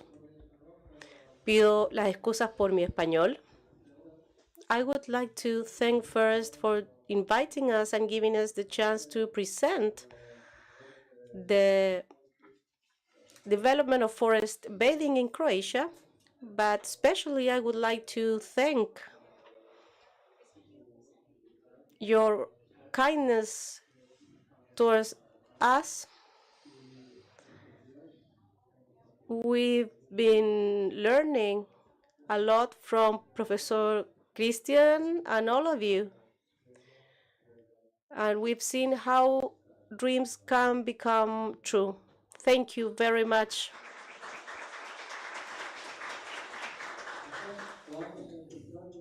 So we are going to begin now. We'll present as a couple. We are a team. Y ahora voy a pasar al inglés. Nosotros venimos de Croacia, viajamos 20 you for airports, and we have passed the same path that has been passed with a lot of people who came like immigrants from Croatia to your country. And we are two countries very far away, but we are connecting by similar geography, climate, cultural tradition, and long-standing migration bridges. And despite being on the opposite side of the globe, we share global geographical parallels, cultural values, and historical ties from migration, which explains the lasting sense of familiarity that we sense this every day. So we, as a Croats, are feeling at home in Chile, and Chile today retains strong Croatian roots. We can just say that across the ocean we remain a family, Croats and Chilenos, bound by history, carried by sea, and united in heart for all generations to come. Thank you very much. So who we are? You have heard that we are here in front of 3 institutions. She is coming from Clinical Hospital Center in Zagreb, the second biggest one in Croatia. I'm coming from the University of Applied Health Science, but in fact we are here in front of the Forest Mine Institute that we are wearing here. Verka is, as you have heard, doctor of PhD in biomedicine and health, and I'm very proud to say that she's in the second biggest hospital in Croatia, the only nurse with PhD earned on the medical faculty. She's also Master of Biology, Master of Nursing. And what is important for this team, she is educated by FT Hub, what is the biggest international, but from Europe, organization that is educating and certifying people in forest bathing. So she is forest bathing art, and she is also the forest therapy practitioner with Alex Gesse, with whom we are keeping very good relationship. I am, what you have heard, the stupid one who has finished 4 PhDs, the only one in Europe who really done this, and after 45 years of sitting in the classes, I have finally found myself in the forest therapy, and this is what I was looking the whole life. What I have found is I'm friend with Chingli, yes, and I'm his student. He gave me the license, unfortunately the only license of forest medical doctor in Croatia. I got it in Japan with him, but more important is Dr. Imai. She is some kind of connection with Lerka. She is the first lady who has climbed or hiked Matterhorn, what is the highest peak in Switzerland, and still the way how she has climbed the Matterhorn is still called the Ladies' Way, the Michiko Way. So she really made a history in hiking. We are also very good with another guy who has invented forest therapy in the United States, INFT, Amos Clifford. You see us at the conference in Croatia. And we are all connected in a scientific board that we are supposed to be a scientific advisor to INFT, Chingli, me, and Suzanne, who was also announced to be at this conference. Unfortunately, she's not here. So let's start with the development of forest therapy in Croatia. So Lerka, the time is yours. As Mr. Amos Clifford beautifully said, the forest is the therapist and the guide opens the door. And I believe our task as scientists and healthcare workers is exactly that, to open doors, to create spaces where healing can happen, not only in hospitals, but in forest communities and within ourselves. Forests are the most widespread terrestrial ecosystem in Croatia, covering almost half of Croatian territory, with more than 100 forest plant communities.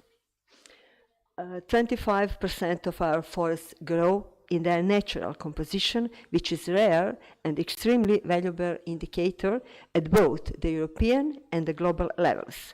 Organized forestry began in 18th century, 160 years ago, so what is a long tradition in our country. Forests and other forest land make nearly a third of the total area of the Republic of Croatia, including the sea surface, and cover cover only 3 billion hectares. Considering only land surface, forests and other forest land cover nearly half of terrestrial Croatia. Croatia may be considered an above average forested country, considering the relative forest cover in Europe stands at 35%. The forest stands are classified by cultivation form into stands of a high cultivation form with 56%, low cultivation form with 14%, degraded stands with 27%, and forest plantation and forest cultures. Most common type in our country is beech, Fagus sylvatica, I think, 37%, and 12% common oak, Quercus robur, I think that is called. Ancient and primeval beech forests of the Carpathians and other regions of Europe on the list of the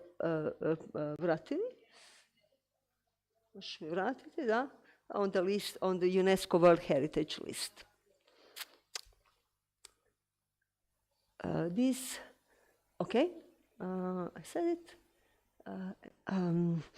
These forests, I don't read what is on slide. I just want to say that these forests are living libraries. When you walk through them, you don't just breathe oxygen, you breathe history. And every leaf holds a story of endurance, every root a memory of survival. Can you imagine what it means to be a part of a landscape that has healed itself for millennia? Of the total area of forests and forest land, 76% are owned by the Republic of Croatia, and 21% are owned by a private forest owner. And the private forest is smaller than 1 hectare. in our according to the law on forests, forests are classified according to their purpose into productive 52%, protective 30%, and special purpose forests with 18% with 18%.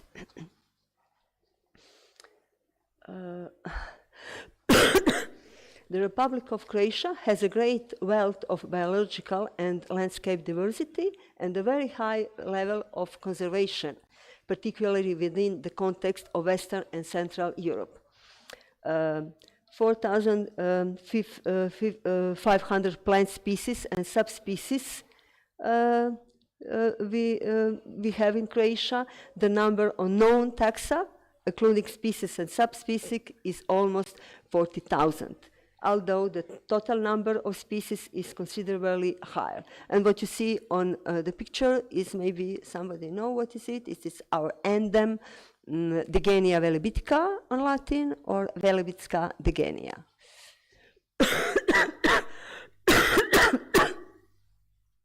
38% of Croatian land is under protection.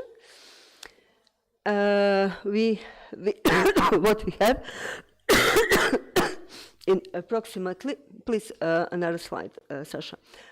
In approximately, I think, 57,000 kilometer square of land, we have 2 strict reserves, 8 national parks, 79 special reserves, 12 nature parks, and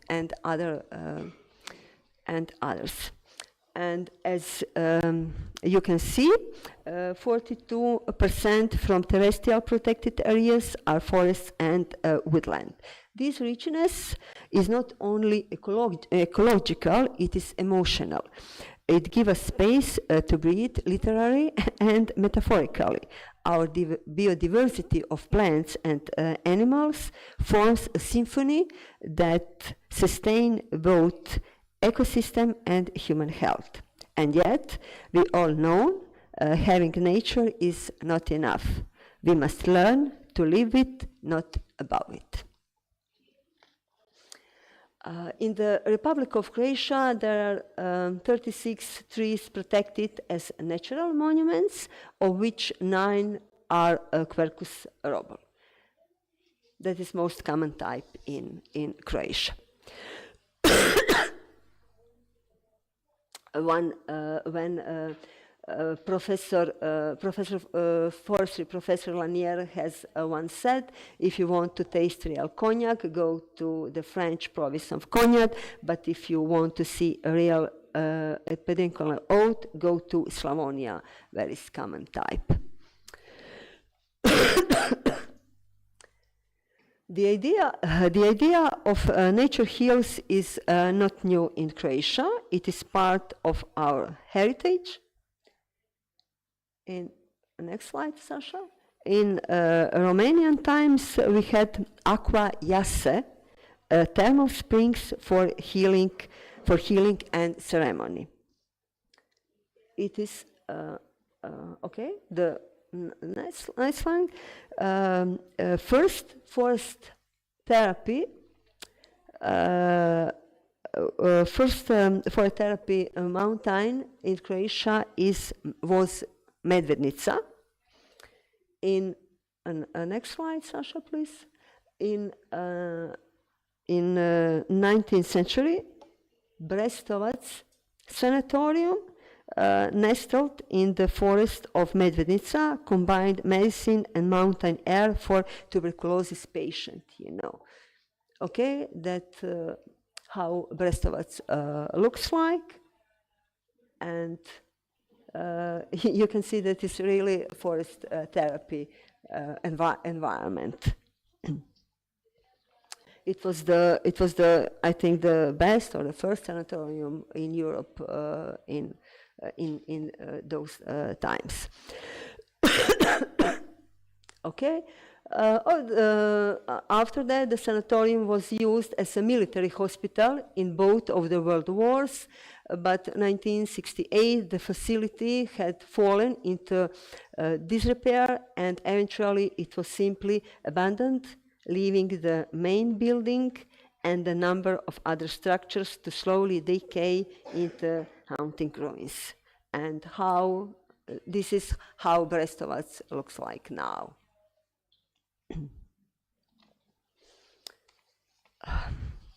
On the island of Lošinj, in 1892, doctors established one of Europe's earliest climate health resorts.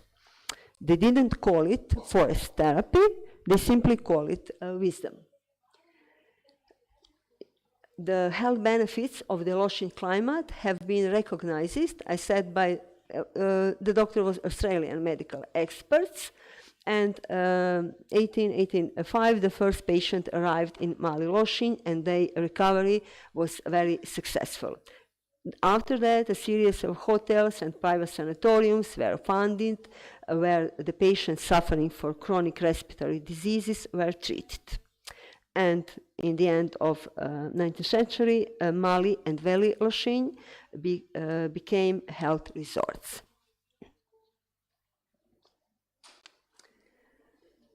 In the first year of its operation, there were planted over 80,000 pine seedlings, and at the end, about 5,000 samplings of avenue trees, tamaris, cupressus, I think, and there were almost 500,000 seedlings on up to the city and private plots. This achieved the goal to forest envelops the city. That is healing island of Lošinj. First, on island of Lošinj, held first forest therapy demonstration walk in Croatia as a first weekend education about forest therapy. And the first Croatian Congress on forest therapy held on mentioned Medvednica mountain, and the second, years later, on Krka National Park near town Šibenik. What now? Today, Croatia stands an important crossroads. Public interest is growing, yet institutional support and regulation are still evolving. As with any disciplines, enthusiasm must meet evidence, because without science, good intention can easily lose direction. So Sasha, please. Yeah, thank you, Lerka. So we are now standing in the crossroad, and those two roads divergent in the woods. And we, as a Forest Institute, Mindfulness Institute, we have decided to go to that one less traveled, the narrow one, because we just wanted to, avoid this, what I have written this from Gandhi, that the earth and the forest can provide enough to satisfy everyone's needs, but not everyone greeds. So what we would like to avoid is to share with you the mistakes that have been done in the last 2 years in Croatia, not to repeat this, because you in Chile also at the beginning of the introduction of forest therapy into the public health services. So what I want to say is that in Croatia there is no officially certified trails. There is none. Even you can find the tables where it is written that this is certified path for forest therapy, but this is not true. This is completely false. They have never been certified by any international certification organization, because there have never been made any safety measures, any ecological monitoring, any medical protocols, any international peer review validation. Just some NGOs are selling those tables, and the local communities are buying this thinking they will attract people into the health tourism sector, but there is really no value of those claiming that there are certified paths in Croatia. There is also complete lack of legal institutional framework. In Croatia, there is no legal recognition of forest therapy. Even you can see that it is recognized. It is not. No ministry, no public health body, no national park authority has defined criteria, procedure, or certification process for forest therapy trails. So we are in a regulatory vacuum, and this allows misleading claims that flourish without oversight. We also don't have a sufficient number of trained professionals. As you can see on the hub web page, there are just 9, together 9, less than fingers on two hands, people who have been certified by a recognized international organization. So 9 of them have finished at the hub, and unfortunately it's only me who has finished in Japan, and I also have finished by the Amos Clifford as INFT. What is really a pity, because this is something that is really potential complementary medicine branch to be implemented in the public health. There is also complete absence of official education and certification program. As we have discussed in the meanwhile with your colleagues here, there are several potential courses that you can buy on internet. The one is also sold in Croatia, but this has never been approved by any kind of ministry of education, of health, or whatever. So those papers really have no scientific, no value. But it's not problem in the value of paper. It is a problem that we are dealing with human health, and how you can deal with human health if you are not educated for that. So be aware of commercialization of those education that can be done through the internet, because you don't know who is behind this. There is also complete absence of standardized protocols. So even they have announced that there are some scientific investigation about the influence of forest therapy. Without a protocol, you cannot measure anything. So the results are completely dubbed. So as Gesa said, science is not a sales pitch. No forest therapy site in Croatia has been ever subject of controlled clinical trials that is measuring psychological or physiological outcomes, except one. In Delnice, what is in the mountains of Croatia, in the center of Croatia, there is a project done by the Faculty of Medicine, University of Rijeka in Croatia, and this is the first one that is ongoing project. So those that you can find and you will read about this, the others are very low quality, and we have to be very precautious of what is published. Because as a scientist who has published many papers, I can say that in some houses, like, I'm not sure that I can mention the names, but you know what I mean. If you pay 2,000 or 3,000 euros or francs or whatever to publish a paper, you will publish a paper for sure. In other field, in public health, we have made a trial, so we have sent one paper to 13 different journals, high-ranked journals, and it has been rejected. And finally, it has been published in the 14th one for 3,700 Swiss francs. So you always have to see who has published and where he has published this, because published paper doesn't guarantee that the value, the data there published are really value, because you don't know who is behind those data. So be very careful when we are dealing with data. So there is the practice that undermines both scientific credibility and tourism trust, making Croatia appear unprofessional and unreliable. For that reason, we have established Forest Mine Institute that we are representing here. So Ljerka is the president, so just go on.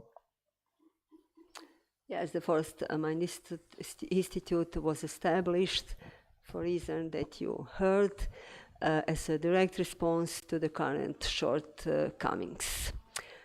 This institute is supported by members of Croatian Academy of Science and Arts, former deans of medical and health faculties, and heads of clinical departments. in leading university clinical hospital, and also trained forest therapy guides. What is our mission is establish scientific credibility. Next. Promote and build scientific responsibility, transparency, and respect for science, to develop and certify therapeutic trails, integrate forest therapy into healthcare and prevention system, establish accredited education and training program, responsibility, transparency, and highest bioethical standards, and promote the most profound respect and humble thankfulness for nature. We are involved, as Sasha mentioned, in two projects. One is HORUS, Health Outcomes from Raised Urban Settings, which is part of Global Horizon project, and the other that will start, I think, in 2026, and it's called RECEPT, what is integrating of forest therapy and mindfulness through a social prescribing model in healthcare for vulnerable population groups. And what we can say for conclusion, forest therapy is still taking shape, and the choices we made today will define whether it matures as a respected practice rooted in evidence-based science or fades into empty marketing. Yet this path must be guided not by greed or commerce, but by knowledge. If we honor both the wisdom of nature and the discipline of science, forest therapy can become a genuine force for human well-being and for the health of the planet. Thank you. Thank you very much.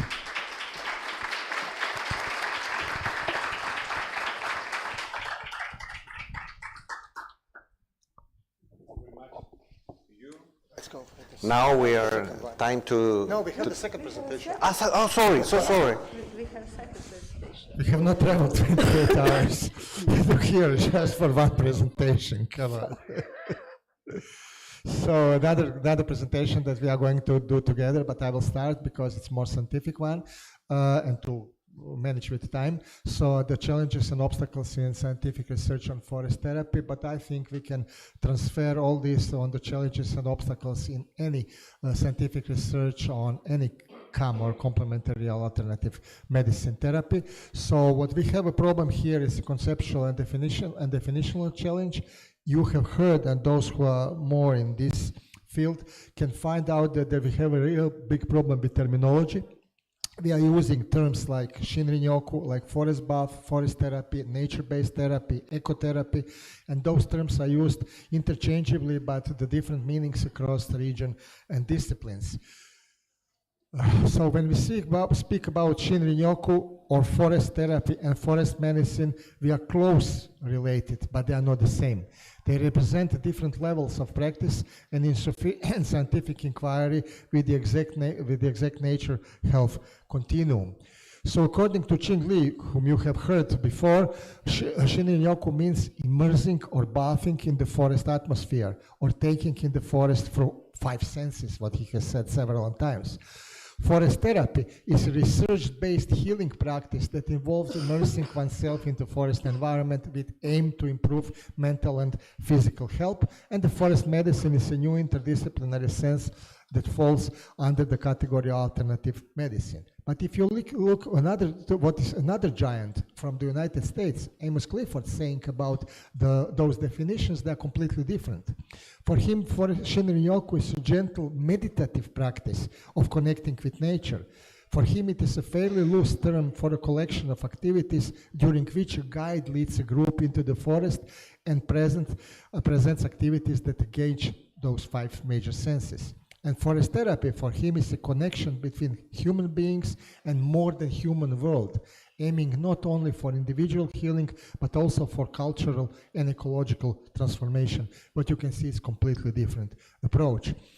Or if you go through the papers these are maybe the most important papers, the most cited papers. This Hansen paper, he's saying about the Shinrin-yoku, and he's saying that this is a slow, mindful immersion in the forest environment, engaging the senses.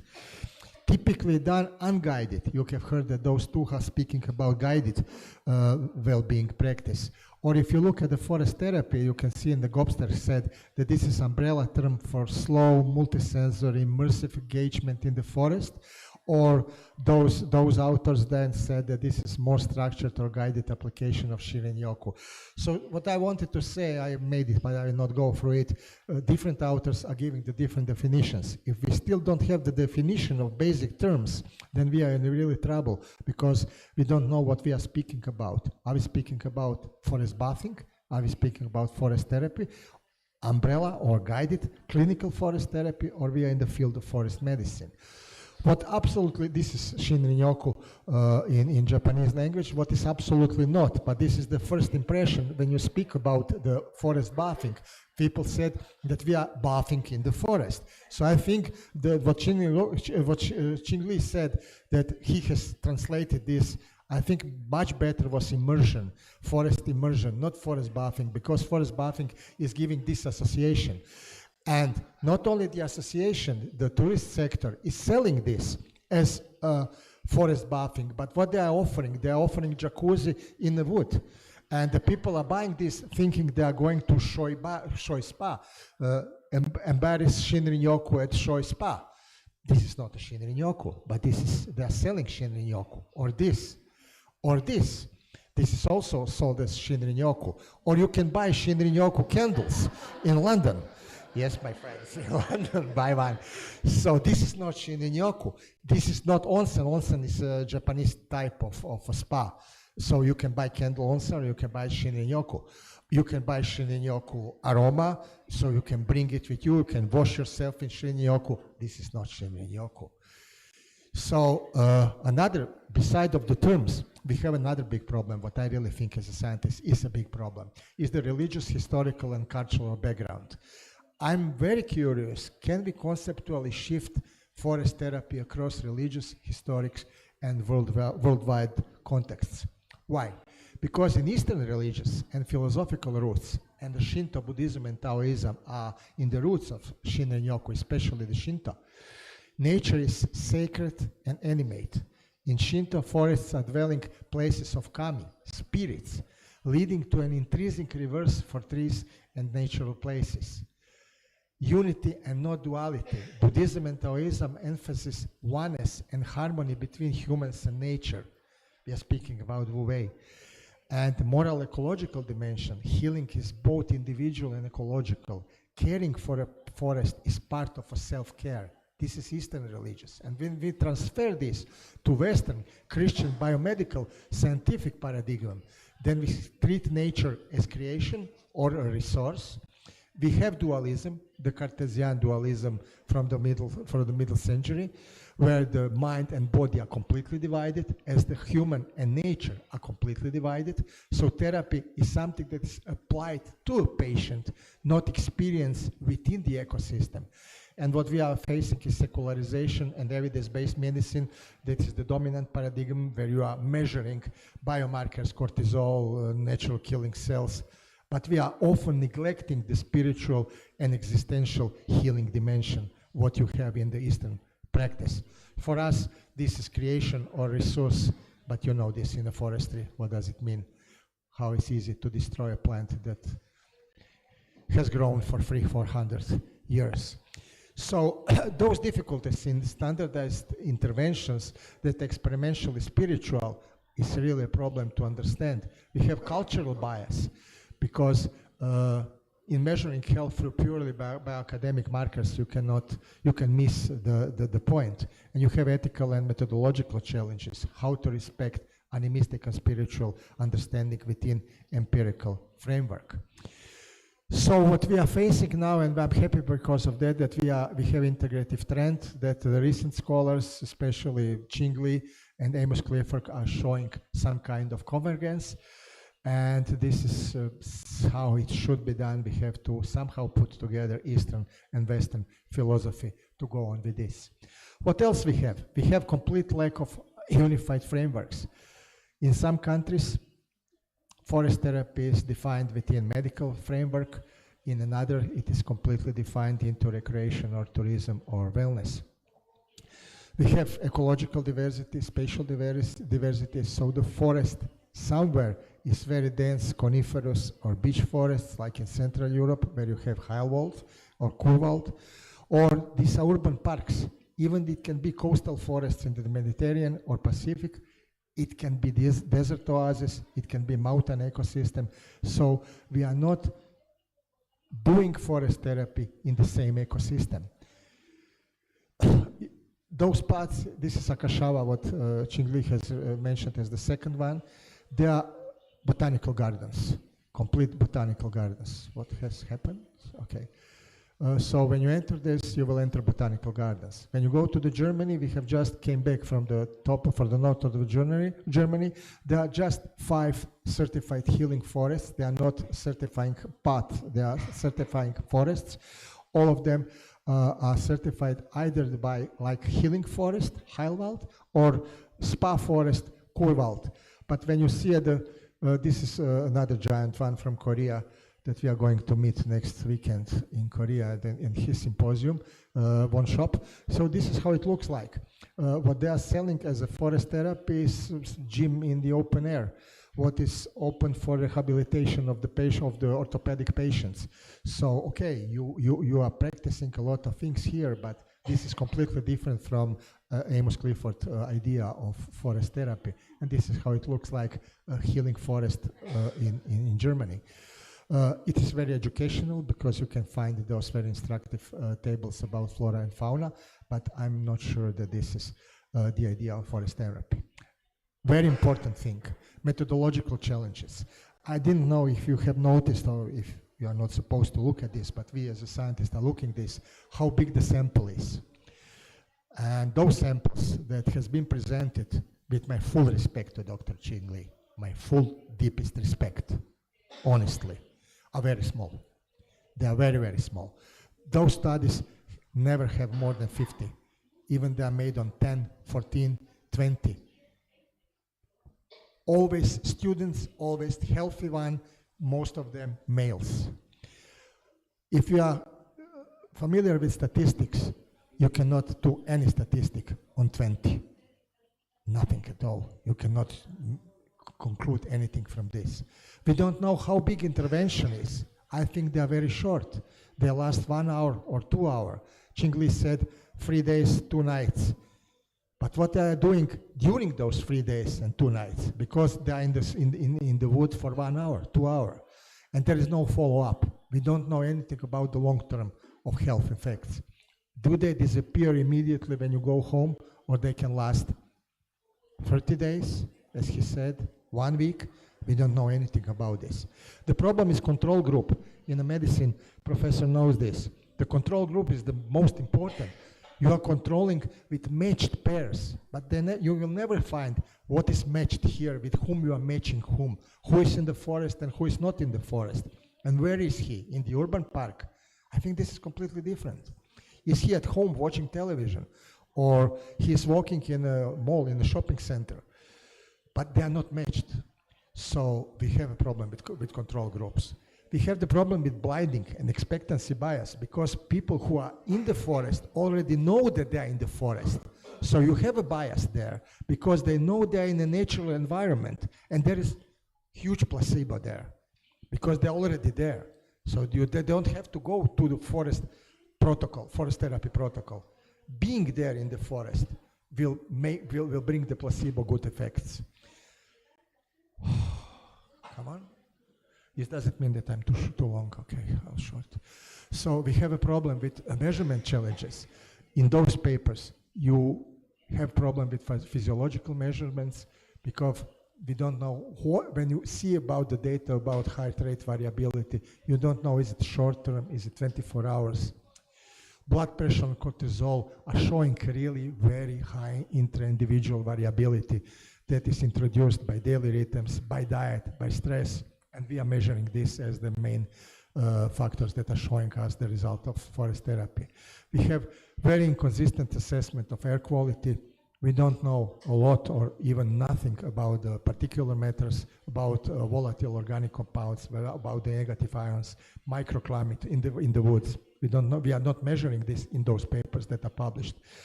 And we are using those psychological papers, but they are very, very, very self-reported instruments, so they are heavily reliant. Another thing is how you can generalize the data made on young adults on the whole population. What we don't include are elderly people, oncologically patients, psychiatric patients. We have very few RCTs, randomized controlled trials, that are measuring outcomes. And we are not working with marginalized groups. We are working with volunteers, so we don't know anything about those other populations. So just to show you how it really works is when you do umbrella review is the review of already done meta-analysis. So this is one of the best one made by Antonelli. I just want to show it. So the meta-analysis of already done meta-analysis or systematic review papers. So when he has searched the whole body of the existing literature, he finds more than 2,200 possible papers published in English language. And then you go through the reducing them and you excluding those papers that are not fitting into the protocol. And finally, he found just 16 papers that can fit the very strict protocols when you are doing the umbrella review. The others didn't have enough data and they cannot be compared by each one. What else you can do? You can have the study quality assessment. Just for your information, you can, when you are assessing the quality of a study, you can mark it as a good, fair, and poor with 1, 2, or 3. So only those who are good ones should be included in the umbrella reviews. And you can make the review quality. So this is study quality. No, sorry. So this is study quality, 1, 2, 3.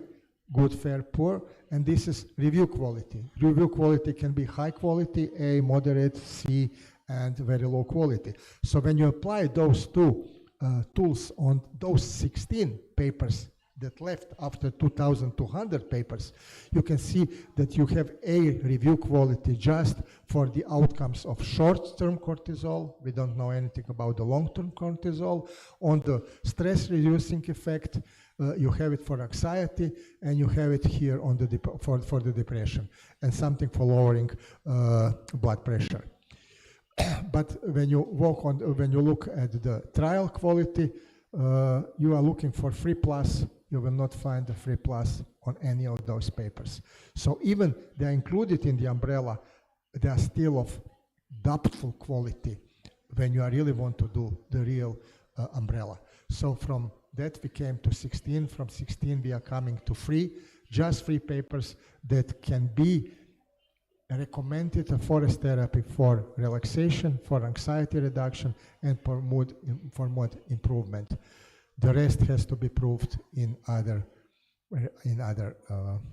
tests that we have to do it. So we have some other geographical diversity. We have seasonality that is also very important. We have problem with microhabitats, how we can compare the things that are done in one habitat to compare it with another habitat. You cannot read anything about the forest age, about the biodiversity, about the plant species that are living in those forests where you are making those trials. The problem is also funding. Absolutely, we understand this. We have the problem with our funds to make our investigations. What we are also lack is the multi-center consortia. We have the problem with the measurement of the cost. The measurement tool is very, very expensive. It's very difficult then to translate this into healthcare system. It is a problem with medical recognition, economical evaluation, the cost-effectiveness analysis of those forest therapy apply. So we have many gaps. And the biggest gap is that most of the papers are not published in the English paper, they are published in Japanese and Korean journals. And those journals are not indexed in Scopus and PublicMed, what we are searching when you are making the meta-analysis or systematic reviews. You have, this is classical medical mistake. You are publishing just positive results. You are never publishing the negative results. But I think the negative results of the studies also have to be published, because not the positive result is the only expected result. We have to find the solutions. So Lerka, can you finish with the solutions? Okay, what's the solution in scientific research on forest therapy? I don't know, I don't read anything, but what is proposed solution? Develop international consensus definition, publish position papers and glossaries, conduct multi-center RST, use appropriate controls, to apply a blinding for accessors, larger size of samples, create a core protocol framework, create a minimum data set. What else? Use validated cross-cultural instruments and add neurocognitive and behavioral metrics, require multi-season data, compare different forest biomass, expand to clinical trials, embed in social prescribing pathways, standardize risk management. Establish international consortia and register, then perform cost effectiveness analysis, publish guidelines in medical journals, develop core outcome sets. And on this picture, this is, we use it for FT Hub course. And you can see how forest therapy can integrate, how intervention of forest therapy can integrate into healthcare system. One of these are health promotion, and a scope of practice is forest bathing, as you see. The second is disease prevention on primary, secondary, and tertiary prevention. It includes forest bathing and forest therapy, but forest bathing is including only in primary prevention, what is similar to health promotion. And the third is health and rehabilitation intervention, that you can see that only forest therapy is included. And what, for conclusion, what we can say, what is future direction to overcome obstacles in scientific research on forest therapy? First, development of international standards for FT protocols, trail certification and outcome measurement. Second, creation of minimum data set. Third, launch of large multi-center random controlled trials. Establishment of international registries and biobanks for environmental and health data integration, expansion of health economic studies to quantify cost, effectiveness, and support policy adoption, and 6, stronger emphasis on equity, accessibility, and cultural sensitivity in both research design and implementation. And estoy seguro que nosotros todos compartimos estos sueños que nosotros tenemos. Muchísimas gracias por su tiempo. Professor, I hope we have proved why we have been invited for. Thank you once again.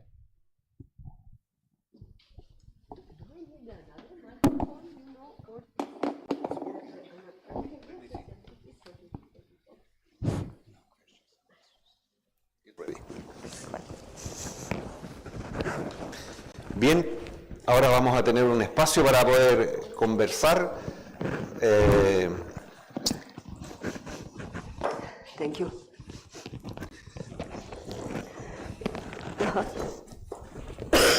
I'm sorry.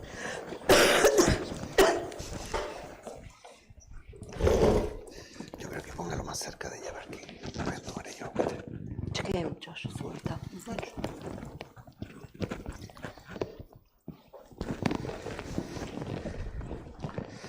Thank you for your talk. Very nice talk. Now we have time to. Ahora vamos a tener tiempo para conversar. ¿Alguien tiene alguna pregunta? Aquí tenemos 2 preguntas. You have to. Okay.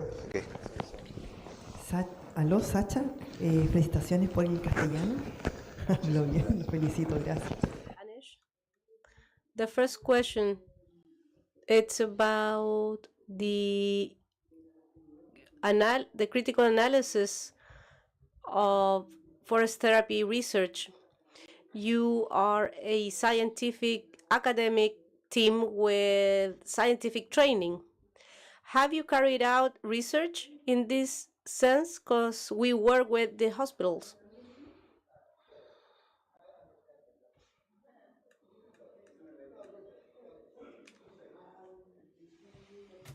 You have a high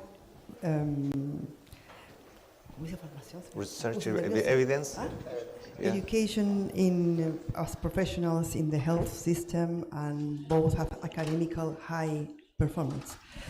And at the same time, you work at the hospital. So, have you, at the light of the presentation that you have made about the critical research about forest therapy or whatever, natural therapy, have you both have done some research for helping? We have mentioned on one slide that the research that has done by the protocol that has been really done is you are measuring the pharmaceutical drugs. We have approached to the forest therapy outcomes the same like they are measuring the outcomes of forest or pharmaceutical drugs. So at this moment we have two projects. Both of them are oriented on the elderly women.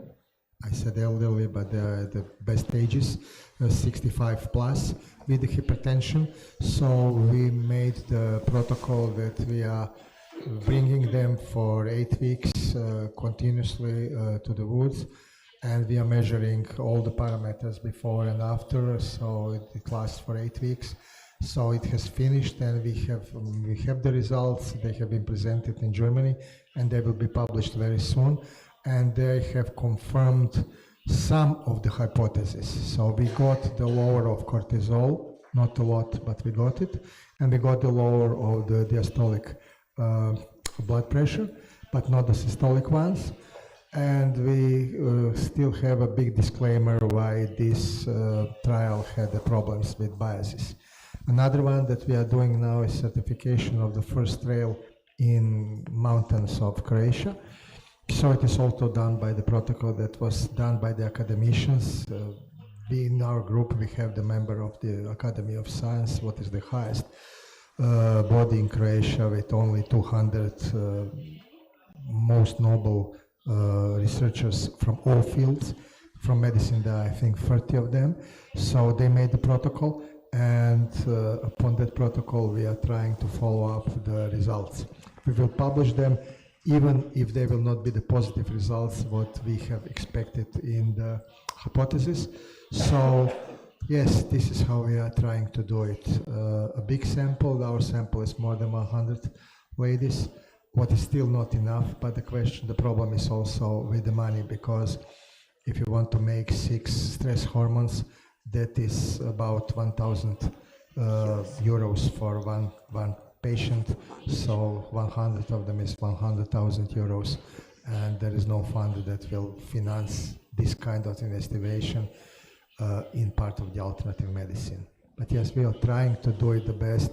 not because we are criticizing what the others are doing, because we are learning from what they are doing and trying to do it in a way that official medicine will accept it as a proof that it really works. Because we believe, we are completely confirmed that this really works. But we really want to show this in the data that will be recognized by the pharmacy and by the hardcore medical science, what is against all complementary and alternative medical approach, what Lerha has proved in her PhD thesis with the oncological patients. We are very suspicious about all this and the pharmacy and the forest therapy también. Thank you. I have it's okay. Thank you. Gracias por la pregunta. What about the work with the ethical committee, the relationship? What?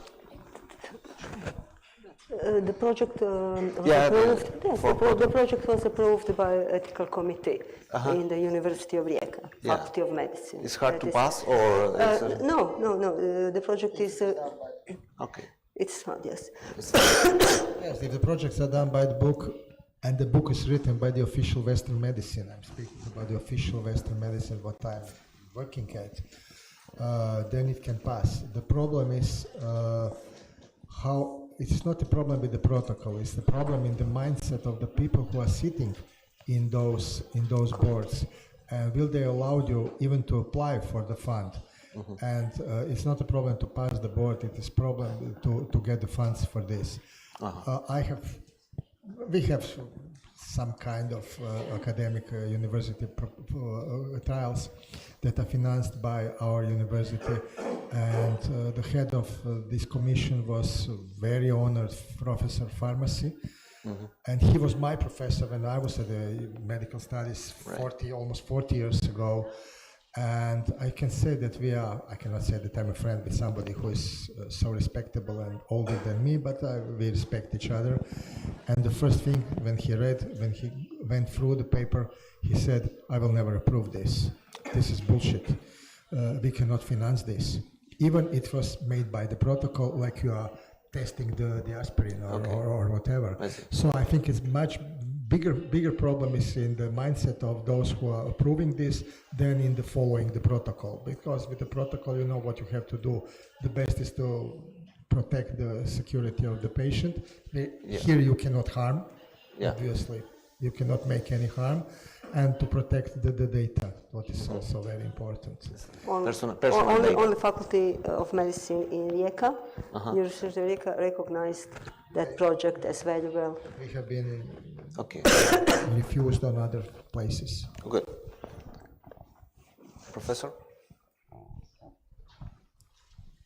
Bien, primero que todo, First of all, congratulate you both for your excellent presentation. I think it summarized in a great way the questions that we have had as researchers when we want to implement forest bathing, because the heterogeneity of methodology is quite astounding and the results seem to be right shocking, but it leads to confusion. We carried out a small study here and we had the same results you had in terms of the reduction of cortisol levels and of the diastolic pressure, but not systolic pressure. And we didn't see changes either with stress, measuring with survey kind of instruments. The question that I wanted to ask you is the following. Do you have an intervention protocol that is validated that we can consider to be replicable in any kind of forest bathing instance? Because since the methodology is heterogeneous, we decided to use certain activities that did not work, but how can we define what works and what doesn't?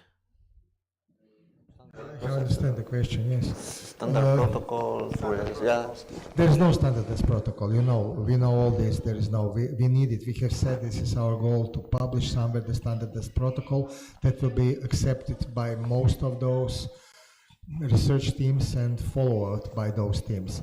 What we are doing, we have made our protocol as we are trying to see how it works with the pharmaceutical drugs. But it is not published yet, and even it will be published, I don't know will it be accepted with the others or not. But I think this is the main weak point, that we are not doing the same thing, especially with forest therapy, when the guides are educated in different schools, completely different schools. The INFT, AMO school is spiritual school. It is ecological school that brings the connectedness with the nature that has been lost. Japanese school is complete immunological school that you are measuring. If you are not measuring, it doesn't exist. So first we have to define what we are doing, how we are doing, that all the guides are do the same thing by the same protocol, not by introducing their own ideas, spirituality, religious thoughts into the protocol, and then we will be able to compare the results. Yes, we do not have any standardized protocol. I didn't see it. If anybody has, we have to attach to this and to develop it. But I don't think that you have seen anything, because Aljerka is doing his own forest buff. I'm doing my own. We are doing it in a completely different way. Iako we are following the same INFT school, but I include ikebana making, haiku forestry, poetry. She's doing more physical exercise with them, more oriented on ecological aspects. And they are all good. We are all doing the best, but we cannot measure each other because they are not the same protocol. When we are doing the research, okay, it is a protocol. But when it is a group of people, then you adjust to the people. We are not adjusting the people to us. We are adjusting ourselves to the group. What can be good for the promotion, but it is not good for the science. If I have answered. If we talk about forest therapy, FT Hub recommended, I learned in FT Hub recommended 12 weeks intervention in 12 weeks for various patients, and this intervention must be structured and led by forest therapy practitioner. But forest therapy with somehow supervision, but with supervision of medical staffs who is educated as therapists, occupational therapy, physiotherapists, or maybe medical doctor. Okay, thank you. We have some online questions. The first one is from Fernanda Campos. That say, Alexander, what requirements must a trial meet to be considered therapeutics? What requirements need to be certify the therapeutic impact of the study? Maybe what do you think about the most important of the requirements of the main yes? The main principles are derived from this idea that this is 5 senses therapy. So I think we have to work with all 5 senses to open all of them, so we can follow this idea of Qingli. And if you follow these 5 senses, then you can measure something at the beginning, at the end of the forest therapy trial, if this was a question. Okay. Yeah. Yes, that's good. But you can include some you can include several things. Yes. But you can include some elements, maybe journaling or drawing or something else, not only 5 senses. Hi, thanks for the presentation. Don't you think that the conceptual origin of forest therapy, forest bathing, is limiting the investigation? Because couldn't we have kind of same results with the activities you do in a meadow, in mountain areas, absolutely. In a beach? Absolutely, this is absolutely, you are right, you are completely right. This is my question, because primarily I'm a scientist. I'm not living from forest therapy. I'm promoting forest therapy because I believe that it is good for people to go back to the nature, and this is my main goal, to once again, to show them that we have to respect the nature and to be humble when we are going to the nature and to stop destroying the nature. But yes, we really have a problem because with conceptual framework, because we don't know I don't know what is working. This is what I asked Ching Li, how it works with the artificial intelligence, with the people who are not even going to the forest.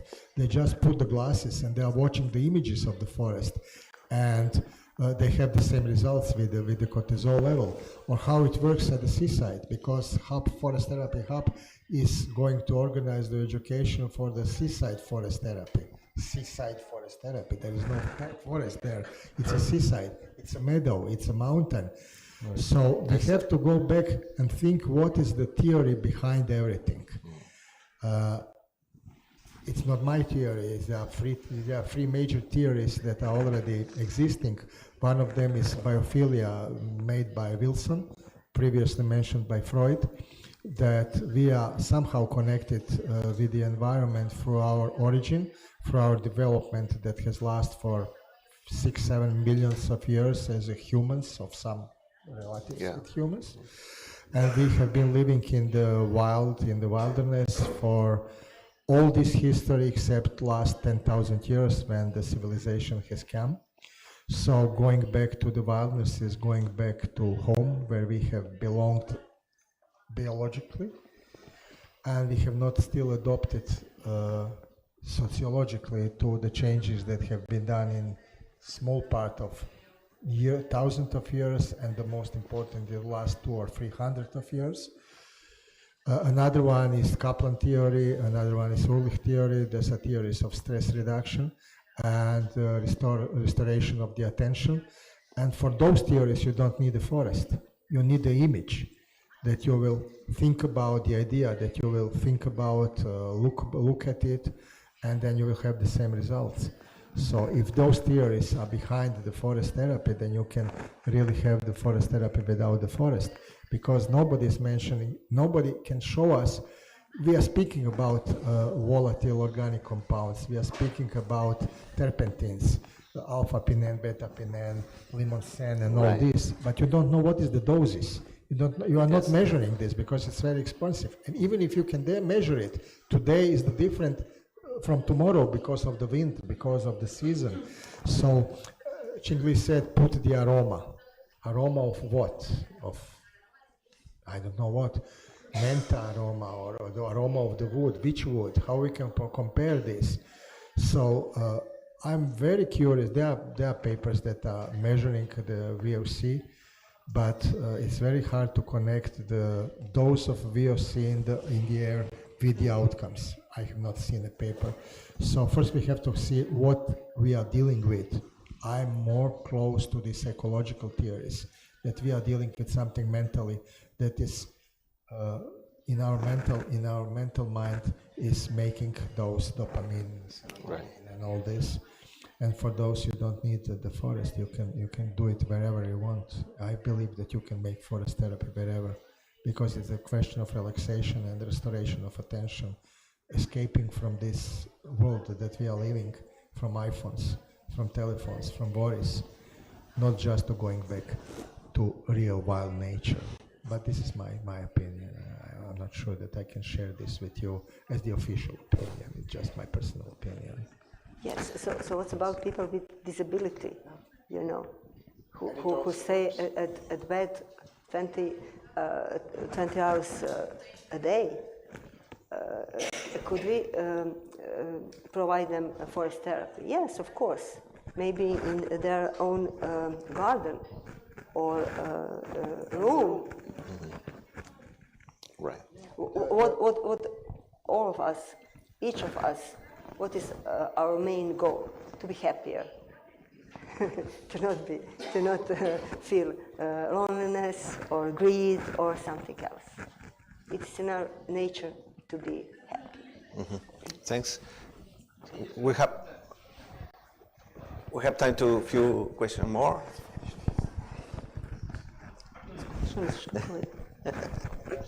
Muchas gracias. Thank you, Lierka and Sasha. Well, we had talked a little bit about this before. about how important it is to put this on the table, that we can put this topic into the conversation, because everybody talks about the benefits and how beautiful it is, everything that it generates. But of course, these are questions that we're asking ourselves all the time. Us as guides, we're always wondering about this, and it's important to state these questions, to see this debate and this will to move forward into the practice of forest bathing, which is a constant concern that we have as guides. With this, I wanted to share a little bit of arrows to the heart, as we say here, regarding what we have been talking about during the morning. First, that the forest is the therapist, and we are the guides that open the doors, that we're the global guardians of the forest, and that we're a contribution for something bigger. I wanted to share that with you.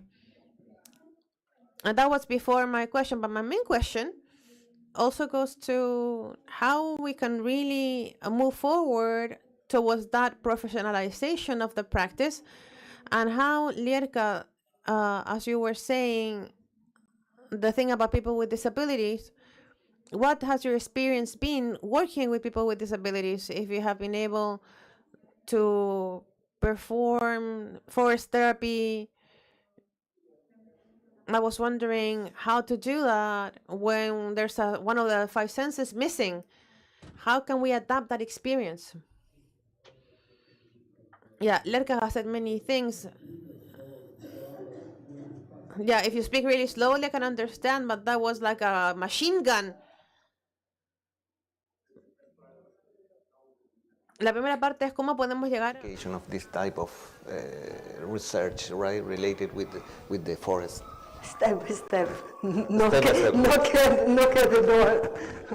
1, 2 seconds. One door, one door, another by door, time. another door, another door. ¿Y la segunda? No me acuerdo. La segunda pregunta era asociada a las personas con... to people with disabilities. The people that have some disabilities, right? Unfortunately, I haven't experienced with people with disability in forest therapy, but what I learned in FT Hub, it is possible. It is possible, yes, to structure an intervention, to read a book, to look at the pictures, to maybe smell some flowers, to draw some nature landscapes. Or I'm sorry that I didn't prepare this for you, but I have somewhere in my ordenador, I'll send it to you, a video that was filmed by Amos Clifford, and he personally financed the education of the guides that are guiding the blind people and the people with multiple disorders, that means blind and deaf and mute. And he's also doing with the ADHD, those deficit disorders. So I saw very impressive videos where he has the person with no sight, no hearing possibilities, walking with her through the forest. So she's touching the wood, she's touching the bark, and they are entering to the river or to the lake, and they felt very happy, and they felt the environment around them. But he said this is very demanding because it's one-on-one intervention, and you have to be very careful about the security measures. So, but it exists. I saw that INFT, where you have also finished, are doing this, but this is just experimental part. I'm not sure that they have educated the guides for this, but he is doing this. And thank you for the question, but above all, I would like in front of everybody say that we have been communicated with Fernanda all this and preparing our trip here, and she did a wonderful job, and thank you, Fernanda, for your devotion for what you are doing. Thank you very much. Okay. We have the last one from internet, right? It's from Victoria Orellana. That's she wants to know your opinion related with the impact of urban forest, right? Over the benefits of forest medicine. Have some impact? Yeah, but the urban forest is urban forest. I have not seen the papers that are comparing wild forest and urban forest, but what they're comparing is forest with the urban park. What can be urban forest? Maybe it's not, but it's close to this. And they all say that it works the same like it works in the wild forest. So I think that we have to use the urban forest as much as we can. It's easier to approach, it's much closer, and you can get more people there to participate in the forest atmosphere than to go to the wilderness where it's very heavy to approach. So I do believe that the results in urban forests are more or less the same like in the wild forest environment, especially because I said to you, I'm much more closer to biophilia idea, to Kaplan and Ehrlich idea, and for that it's not no matter is it wild forest or it is urban forest, it's just the image of the forest that we are bringing into us, and that makes the restoration of our attention and the stress relief. So I think it's the same thing, really the same thing. If you compare this with terpentines and all this, what we are thinking it is in the air, then it is not the same, depends what kind of the urban forest it is. But I think the results will be the same, so just use them, just go there, just go to the forest. This was the last question. Yes, yes. No, the last question is when will be the almuerzo? Very soon. And the last message will be that the last message from two of us will be that whenever you go to the woods, you get much more what you expected to. Every tree is different, every path is different. Just follow your own path, follow your own dreams, and dream big dreams. You all deserve the biggest possible dreams. And through what Christian is doing when he showed us 14 years ago that he destroyed the acacia forest, and what it is now, it's unbelievable. And this is not because of the effort of one man, but because of the sueño de un hombre, Professor. Muchísimas gracias para sharing this with us. Well, thank you very much. I would like to say thank you for sharing your experience with us. Thank you for the organizer for this invitation. I would like to pass the palabra a nuestro presentador. Muchas gracias. Thank you very much, Dean panel, and we invite Dr. Cristian Echeverría Leal to provide you with a present for the lecturers for your participation in this panel.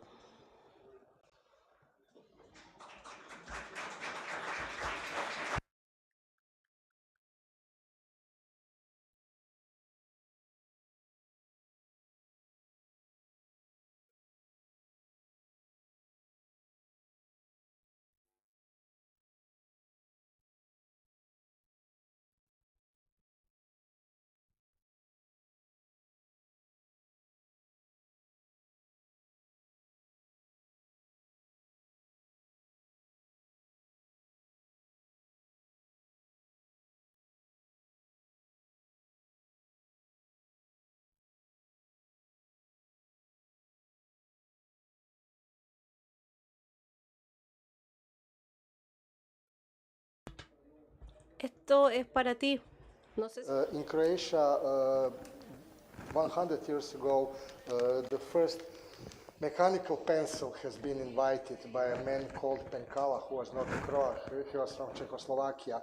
So it has been manually made by the company that still doesn't exist. So these are the last 10 pieces of this. This is the replica. This is the replica of the first part. So I want you to have this as a little memory from Croatia. Thank you very much. Thank you. Thank you very So much. this is how those polygraphs have started 100 years ago in Croatia. Thank you very much. Thank you very much. Muchas gracias y falta un presente también en agradecimiento al decano, Jorge Fuentealba Arcos, que ha estado toda esta mañana. That has been moderating the morning's panel.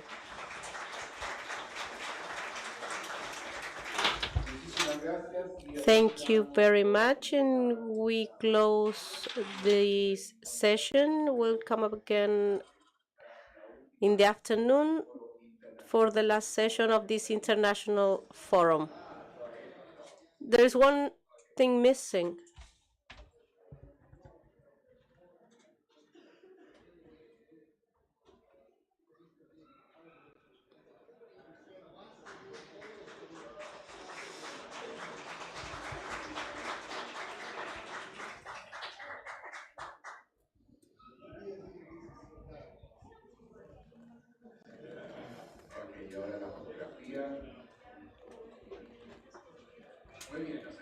Thank you.